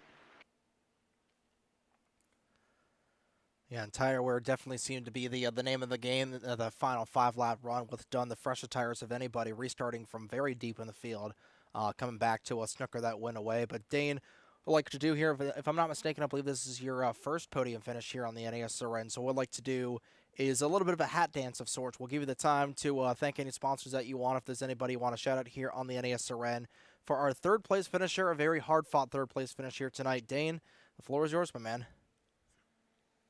Yeah, man, I want to thank the guys that, put this league on, every Wednesday night for us to race. I want to thank Blake for making this number 20 scheme. He kind of rushed it because I was going to paint a scheme and I didn't have time. So thanks to him. And yeah, just that's really all I got. Well, hard-fought run for you tonight here, leading a couple of laps in Indianapolis, a very tough track to drive, but definitely doesn't take a whole lot of not a whole lot of work to uphold. Definitely takes a whole lot of work to end up with a podium finish, especially with a stop-and-go chaotic race here tonight. You were able to weather the storm for a solid third-place run. Congratulations to you, and we'll hopefully see you next week over in Iowa. Thank you guys. Thank you for putting on this broadcast tonight. Of course. Have a good one, man. You too. User disconnected from your That was channel. Dane Stinson, driver of the number 20 Gearwrench Toyota Supra, third-place finisher here tonight at the Brickyard. And we'll bring in our second-place finisher, but most importantly, in terms of the big picture, our new points leader coming out of tonight. Mr. Will Goss, you got a copy of us here in the booth? Yes, sir. Well, this absolute insane streak of consistency that you've had over this last month continues to grow with your 5th consecutive podium finish so far this season. And with this position and with this finishing position, will put you in the points lead going into the final race of the season here at Iowa. Before we talk about that, before we look into the future, we'll look into the past here. Indianapolis, it's a very tough track to drive. Zach, I know you're going to hate me for asking this, but chassis 2 being the main thing here tonight that we're running, certainly caused a lot of problems for a lot of the grid, I want to say. And just want to get your thoughts just through practice, qualifying, and the race. Just your thoughts on how different that was compared to running here in years past. Well, it kind of helped me out that I didn't really put in a whole lot of practice before I saw that the track type had changed. So I pretty much just catered my setup to that, and it seemed to be the best one of the night, honestly. Everyone else that I had try the setup said it was way too loose, and I was able to hang on to it, and that's kind of just like how I like to have my cars drive. So it was perfect for me. Definitely felt like I could have got the win in this race if I wasn't put in the wall by the 74. I could tell I was down engine power when I was behind Dane and him. I just couldn't get the draft on him at all when I could earlier. So I felt like that kind of took me out of contention for the win, but can't complain with second place. I just knew I was the faster car, and I wish I had more. Absolutely. And, going into that final 9-lap run, which was nothing short of chaos here tonight, but even just like the back end of this race, you had to come from the back of the front multiple times from the issues you had on pit road with the game being, source code spaghetti, putting you towards the back, just barely avoiding one of the biggest crashes we've had here tonight. And then that final restart with 9 laps to go. Just walk us through those final 20-odd miles of this race before just getting the checker flag second. Yeah, that black flag issue kind of put me in a pretty bad headspace, as my teammates could probably tell you if they were to if they were to discuss that after the race. But yeah, I just tried to stay composed and just get through it as best I could. Another quick yellow kind of helped out, and then a good amount of people ended up heading down pit road, which gave me track position. And just like right then again, I was in fourth or third place on a restart, and just kind of navigated through that and ended up getting into the wall known as Dane Stinson, and I just couldn't get by him at all. I was kind of hoping he'd be lenient, but I mean, it's racing, so I mean, it is what it is. We're both going for the win, so I get it. Absolutely. And, we were talking about, you and Dunn just trying to battle there towards the end. And we were talking about, just trying to think big picture in terms of this championship, because what really went through your mind when Apollo spun, did that half spin with about 7 laps to go? It kind of felt like the one scene for Ford versus Ferrari when Ken Miles saw his only competition bow out of the race, or just what was your reaction to like how you approached the rest of that race from after that point? I want to say I had a bigger reaction to Moyer's self spinning because he had a really quick car tonight. He kind of got by me like I was nothing. So to see him kind of struggle and then end up losing the rear of his car, that kind of put me in a better space of like, man, I think I totally have a shot at this.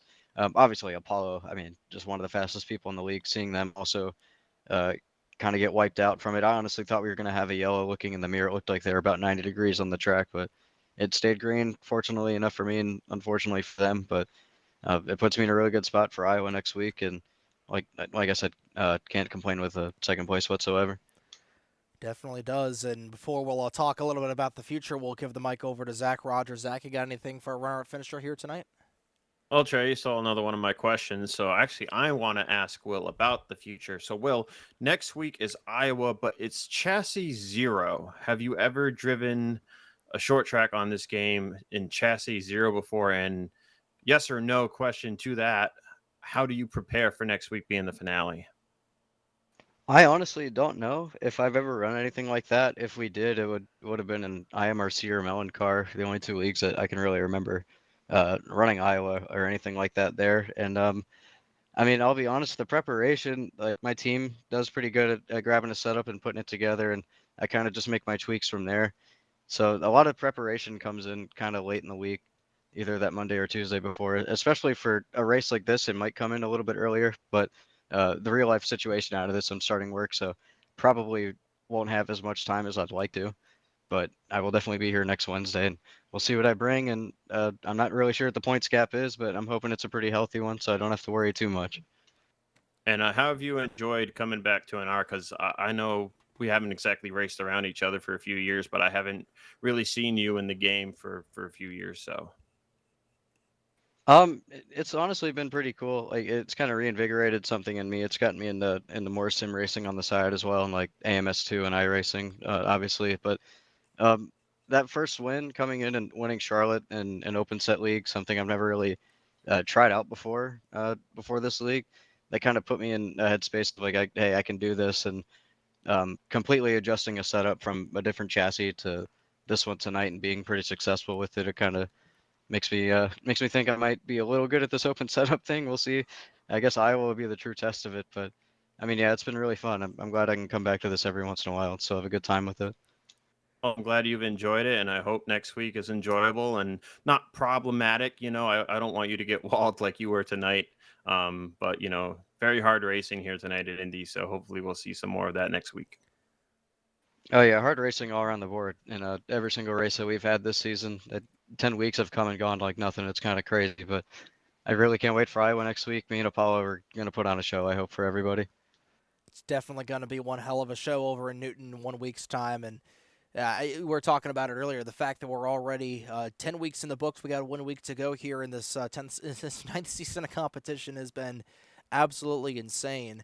And it's going to be an absolute dogfight to the very end going into that flat short track at Iowa. Still nothing on the points situation yet, but I believe she finished in 6th, and you guys both led laps. I believe you did get the most laps, so I believe it's probably going to be in the ballpark of around maybe 15 to 20 points if I had to gauge that you're going to have over Apollo. And, hey, it's going to be very new for everybody running Chassis 0 at Iowa. That's going to be definitely something else, and hopefully we have, like you said, you guys are going to absolutely put on a good show for this championship battle here in a week's time. But Will, you definitely know the drill by now, but by far being the most consistent driver and having the most podiums, we'll give you the floor for the proverbial hat dance to thank any sponsors you want. If there's anybody else you want to shout out here on the NES Run airwaves for a runner-up finisher here tonight, once again, Mr. Will Goss, the floor is yours. First and foremost, Warhorse Warren Racing for having me on board the team, giving me the opportunity to do this, and might get him a championship next week. We'll see. I'm really hoping so. Obviously, to Fuel for hosting the league, you guys for broadcasting it, and then my real life obligations. Actually, I have 2 wrestling shows this weekend. One in Youngstown, Ohio, making my ref debut for Real Action Pro Wrestling in Youngstown at the Urban Renaissance Center there. And then Power Slam Pro Wrestling again in the Newtown Mall in New Philadelphia, Ohio. I'll be refereeing there as well for the Power Slam Pro Wrestling. I believe it's Red show coming up this weekend. So if anyone is from those areas and they like wrestling, come check those shows out. And I guess until next week, hopefully I finish podium again and we can do this all over again. Absolutely, and hopefully just looking to be looking to claim that belt next week in what's going to be a heavyweight battle between you and Apollo Hyde over in the heartland of America. Next week's time here for race number 11 of the season at next Wednesday night at 8:50 here on the NES Run. But Will, it's always a pleasure talking to you. Got one more hill to climb to try and get this championship under your belt. But until then, taking a solid second place run to take a pretty decent lead in the championship going into the season finale. We'll let you go celebrate with your team, talk things over, looking ahead to next week's race over in Newton. But until next week, have a good night, man, and good luck in this championship battle. It is going to be a fun one at Iowa. Yeah, good talking to you guys. Good night. Have a good one, dude. User was moved That was out Will of your Goss, channel. driver of the number 82 3-Chi Chevrolet Camaro for Warhorse Racing. Definitely got themselves a good one in that stable here for that the many cars in the Warren Wentz Racing ranks. But it's time to bring in the man of the hour, the second driver User was moved this to your season to win channel. multiple races, driver of the number 74, the Schaefer Group Chevrolet Camaro for LaPrade Enterprises. Mr. Don LaPrade, you got a copy of us here in the broadcast booth? Yep, I do. Well, it's hard to believe this is only your second win of the season, but it was a very hard-fought race through and through, taking advantage of that tire wear in those final 9 laps off of that restart to take the win. First and foremost, congratulations on getting the job done here tonight. Well, first and foremost, I want to say I am, deeply, deeply, deeply, deeply sorry to Will for that contact with 5 to go. If I had a run on it down the backstretch and I got to the inside of him, and I thought that I was going to be able to be okay, try to maybe clear him, but it just wasn't, it was just barely not enough. So I backed off as hard as I could, and then it just kept getting tight and tight and tight, and I backed off so much just to try not to hit him, and unfortunately I put him in the wall. So that's obviously unintentional, without a doubt. I mean, if he did put me in the wall after the race, well, correct me, I would not have blamed him one bit. I think I would have done the same as well if I was in his shoes. So not the not the way I wanted to win. I don't feel good about that win at all. But, or you can't really say but because I mean, yeah, it just not not the way I wanted to win that one by 80 means. I know he's not going to be happy about it, and obviously I'm not happy about it myself too. So hopefully that he'll be okay. Obviously, me saying sorry to him isn't going to fix the outcome for sure, but I'd at least rather be a man and just apologize and explain to him happened up front than just not acknowledge it or whatever, be a moron about it. So, yeah, I mean, aside from that, I mean, I think I wasn't really confident staying out, with Apollo, Will, Joshua, Will, Dane, and others. That I felt that my call was a bit too unpredictable to my liking, even though I was out in front and had the cleaner air and went down the pit road. I felt a little more comfortable trying to make something happen that way. And I kind of didn't think that it was going to work. I thought it would be too little too late, but I was kind of surprised. I was shocked to myself of how quickly I got up to the front and be able to take the top spot. That's not something that I had anticipated at all. Obviously not the way I wanted to win for very obvious reasons. So, Well, first and foremost, I don't feel like, especially given the championship battle between Apollo and Will, and I think just the amount of bonus points that Will got, he didn't really mention that whole thing. I think he just said it was a racing deal in his interview. So, first and foremost, don't beat yourself too much up on that. And it really seemed like the tire wear was really what came in at the end there. Of course, you getting those freshest rubber of anybody on the field with 9 laps to go at Indianapolis when, Dane, he taking 2 tires on his 1 pit stop of the night, so those left side tires were just screaming like there was no tomorrow. And, there was just a ton of contact throughout this final 9-lap run. But just take us through those final 5 laps, or those final 7.5 laps, right at a point when Apollo did the half spin off turn 4, and then just where things just really opened up for you. well, yeah. Before I get to that, I know you mentioned a moment ago about shouldn't beat myself up to it. If anybody in this game would know me long enough to know that I'm the most guilty when it comes to beating myself up. I think I beat myself up when it comes to situations like this. And I mean far more than everyone else. I know Zach can attest to that for sure. He's You're known not me wrong. long. No, yeah, exactly. So at least I have a witness. So thank you for backing up that claim, Zach.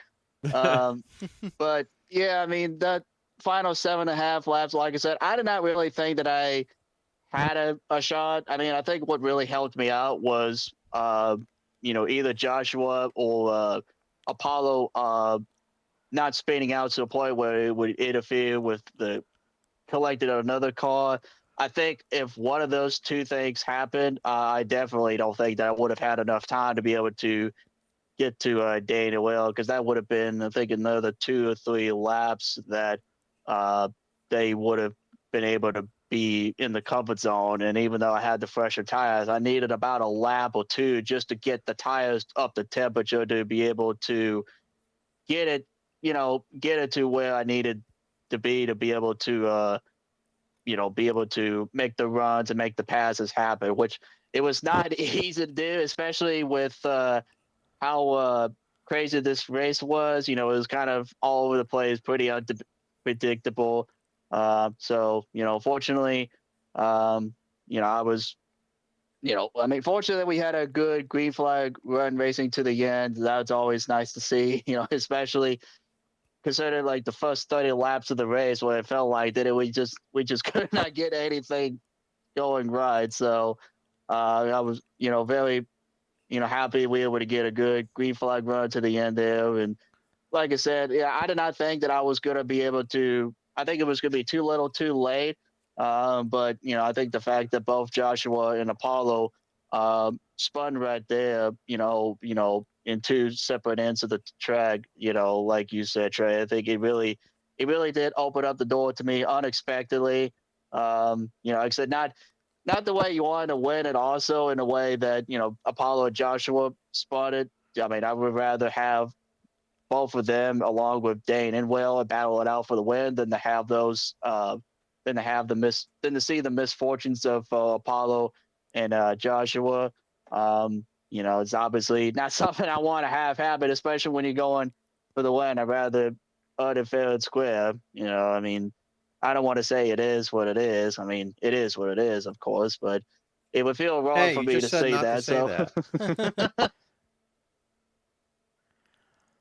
Absolutely, and just trying to get everything done here in that final lap and or in those final couple of laps. And like you said, it would have been a little bit better, especially tighter in this points battle between Will and Apollo if Apollo was able to try and keep the car under. But the racing gods giveth and they taketh, and they affected Will a little bit earlier in the race, and they affected Apollo there at the very end. But we'll throw the things over to Zach here. Talk a little bit more about the mechanical side of things. Talk about the technical side of things. I know you're chomping at the bit to actually ask somebody about the new chassis at the track. So Zach, we'll throw it to you here.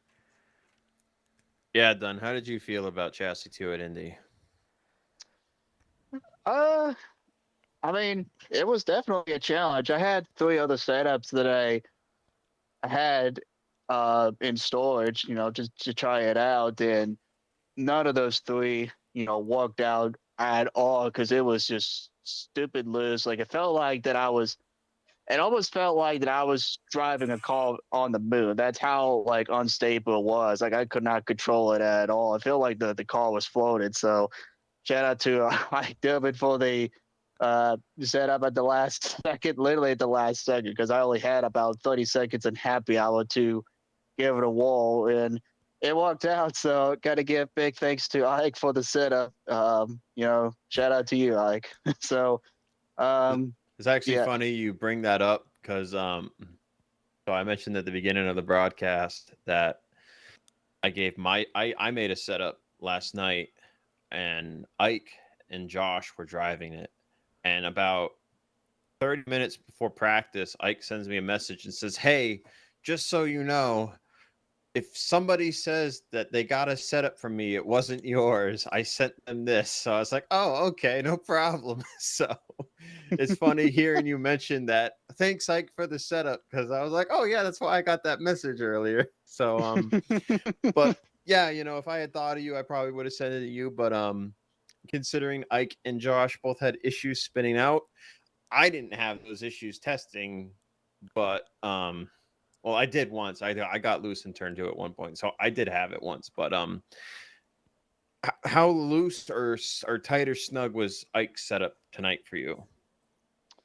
I felt like that it was really perfect, like not tight but not loose either. It was kind of like one of those setups that, yeah, like the first lap you got to be very conscientious with the colder tires, but really once you get it up to temperature, it's like, I felt like that to me it felt like a perfect handling setup for at least a couple of laps. And then of course, I think it was probably better for short runs for me, and then the long runs it was a bit more unstable for me. I think that's why that I was a bit more unstable in those before that last caution, because I noticed that Apollo was gaining a lot of ground on me on the straightaways, whereas I have having to try to beat them into the corners to be able to have that gap. And I think the first few laps, if the car felt really good, and then after that, it just kind of fighting for my felt like they're kind of fighting for my life. And I think I kind of really figured it out, the setup in that final 10 laps, because I think even like the first 30 laps of the race, I was just still trying to figure out really how to drive the car, and then it still felt I wouldn't say out of control in those final 9 laps, but it felt at least good enough, I think, to where I could manage it and be able to have a run. I mean, of course, the fresher tires, other than and everybody else not having fresher tires, certainly helped for sure. So, And so for in the future, so now next week we're running Iowa. Iowa's usually a chassis 3 track. They're going to run chassis 0. With next week still to be seen, but based on tonight, and chassis 2 was a bit more unconventional for a track like Indy usually being chassis 3. Do you think Fuel should run more unconventional chassis types in the future? Did you dislike, or were you kind of neutral on the product tonight? I just drive the car. Oh, fair answer right there. That's always been my philosophy. I just drive the car. Now, you know what? It's worked out pretty damn well for you, getting 7 wins in Fuel so far in the Grand National level, and just trying to build on that here in the future as well, and just getting a really tough come-from-behind win here tonight after restarting very deep in the field with 9 laps to go. And like I said, you know what? Doesn't matter what you throw. It doesn't matter if it's a short track, a super speedway, a super speedway, or a flat super speedway like we've got here in Indy, or a road course. Put yourself in the car, you will do well, and that's exactly what we saw here tonight from you, Dunn. Once again, congratulations on the win. And before we let you out of Dodge, we'll go ahead and give you the chance to go downstairs for the hat dance, and we'll give you the chance to thank any sponsors that you want. If there's anybody else you want to shout out here on the NESRN for our race winner tonight, second win of the season here for the 74 car. Don, the floor is yours. Well, like I said, first and foremost, shout out to Ike for the setup. Shout out to Dane and Will for that pretty awesome battle for the win in those final just a few laps there. Not the prettiest way, of course. Once again, it feels bad for Will. Sorry. Shout out to you, Apollo. Oh, not Apollo, Trey. My brain is so fried. I mean, I went to North Wilkesboro, and I'm still dealing with, the heat, thinking about the heat from that weekend. Holy cow. Just trying to give me a second to try to process. So, yeah, shout out to you, Trey, and Zach up on the booth. Shout out to Fuel, everybody who raced tonight, and everybody else who has participated in a race or two this season, whether it's in the Grand National level or the Sportsman level. Shout out to Tyler Starhood for the league. Shout out to everyone watching at home. I hope it was, it may not have been the most prettiest first 30 laps. I hope the final 10 laps was worth it for y'all to watch. Shout out to Team EFR, and shout out to everyone else for making me a better driver. And yeah, I think that's it. Unless I'm forgetting someone else. I think you pretty much nailed the hammer, pretty much hit the nail on the head there with that. Of course, you've had plenty of practice getting several podium finishes here this season. But Dunn, we'll go ahead. We'll let you downstairs to go ahead and kiss the bricks after a well-deserved victory here tonight. And we'll see you next week over in the cornfields of Iowa for the final race of season number 9 here for the Grand National Series. Yep, thank you all. Good night. Have a good night, dude. Channel switched. That was Dunn LaPrade, driver of the number 74, the Schaefer Group Chevrolet Monte Carlo for LaPrade Enterprises, your race winner here at Indianapolis. Getting his second win of the season after winning on the streets of Long Beach. And you know what, Zach? This is the second time this season that Dunn LaPrade and Will Goss have finished 1-2 on the track. And Dunn getting the better of Will in both of those instances. Actually, left your channel. You were moved. Actually, I believe that might have been the third time. I'm pretty sure Dunn LaPrade may have finished in second at Indianapolis, or rather not Indianapolis, Charlotte. If memory serves me right, I'll have to go ahead and double check that. But overall, your final thoughts on the race here before getting out of Dodge and previewing our final race of the season, which is going to be very interesting next week at Iowa. Well, Trey, I was going to say before you clicked out of the channel instead of moving Dunn out of the channel. Oops. I was going to say I think our interviews took longer than the cautions tonight, which is all fun and dandy. I'm ready for bed like Dunn is, to be honest. But tonight was fun.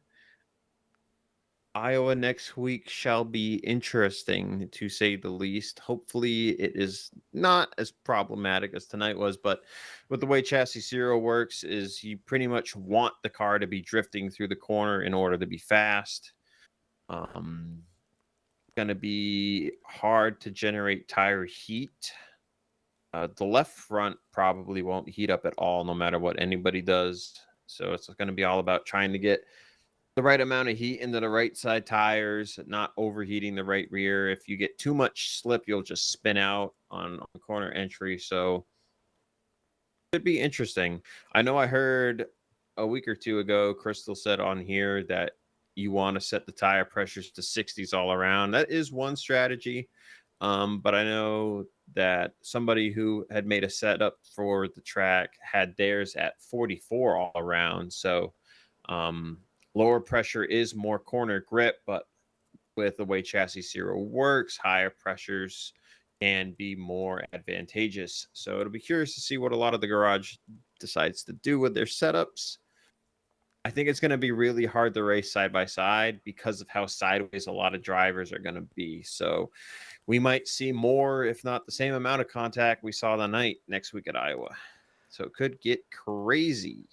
Yeah, we saw last year's Iowa race with a pretty stacked field. I think we had 25 in last year's race. A solid run there, but again, you put a high drag, high torque, and very, very slow package on these cars, and you put them on here for an open setup as well. You're going to be a lot of drivers coming in here a little bit blind next week, and I'm hoping a lot of drivers, we got the track uploaded in the drive, and I'm hoping a lot of drivers to try and take advantage of this next week when they can, trying to learn how to drive the track, maybe doing a couple of AI races, because if you come in here blind on Wednesday night, as a very prominent South Park snowboard instructor once said, you're going to have a bad time, and hopefully we don't see a whole lot of that this upcoming week, because that's going to be a very interesting show for a lot of these drivers at Chassis Zero at a short track. And overall, that's for the championship as well. I think we don't have an official mark on the points just yet, but I'm going to gauge probably with the bonus points that Will Goss gained. I would gauge is probably going to be about a 15, probably 20 to 25 point advantage for Will Goss. Will's definitely going to come out of tonight as the points leader, and he's going to have to try to defend a hard-charging Apollo Hyde. I know she's going to be testing the Chassis Zero setup pretty much all week long. She's going to be definitely one to beat. Last time we were at Iowa, she finished second to you, and it's going to be a fun one next week in Newton at that tiny little bull ring. Glad to see a NASCAR back there in a big way at the Iowa Speedway. But that'll conclude tonight's broadcast. Before we get into Dodge, we'll do a top-down run through the order through all 21 cars to put down a lap here tonight, beginning with Dunn LaPrade, who led 11 laps on the evening to get his second win of the season, beating out Will Goss by 63/100ths of a second. Goss finished it in that second spot. Dane Stinson rounded out the podium in third. Chris Bose and Vincenzo Focusato a dead heat at the line.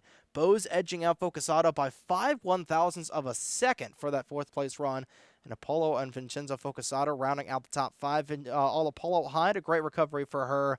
She finished in the 6th position. Ike Durbin finished in 7th. Crystal Bennett finished in 8th. Emi Schizzato, after having an handling race car for the majority of the night, finished in 9th. And Blake Warren rounded out the top 10.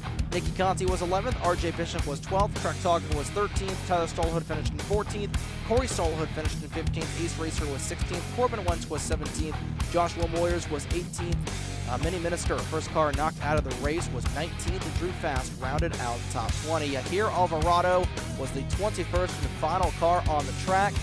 That will do it for tonight's broadcast here on the NESRM. Before we get out of Dodge, a big thank you to our broadcasting partner, Zach Rogers, who will likely be in the booth next week for Iowa as well. Of course, for everybody that makes these broadcasts possible and these races possible as well. For Tyler Stoll, the boss man of the Fuel Racing League.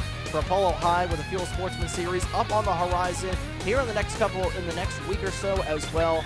For all our admins, for Ike Durbin in that 86 car, pole sitter and a hometown track for him here tonight. Glad to see him trying to get some good job done here as well, but a big shout out to him for being an admin. Of course, everybody that comes after these races, that watches these races and watches these broadcasts here on the NASRN. But that is going to do it from the Indianapolis Motor Speedway. On behalf of everybody at the Fuel and Racing League and the North American Sim Racing Network, my name is Trey Wright, saying so long from Speedway, Indiana. It's championship weekend next Wednesday night on July 29th at 8:50 Eastern Time. We're at the Iowa Speedway for the final race of season number 9 of the Fuel Grand National Series, live in your home for the Fuel Racing League, the North American Sim Racing Network. One race down in Indy to go, one race in Indy down, 2 to go. We got plenty more action here at the Brickyard this entire weekend, but that's all we've got here for Fuel Wednesday nights, and we'll do it for tonight's broadcast once again. Thank you all so much for tuning in, and have a good Wednesday evening, folks.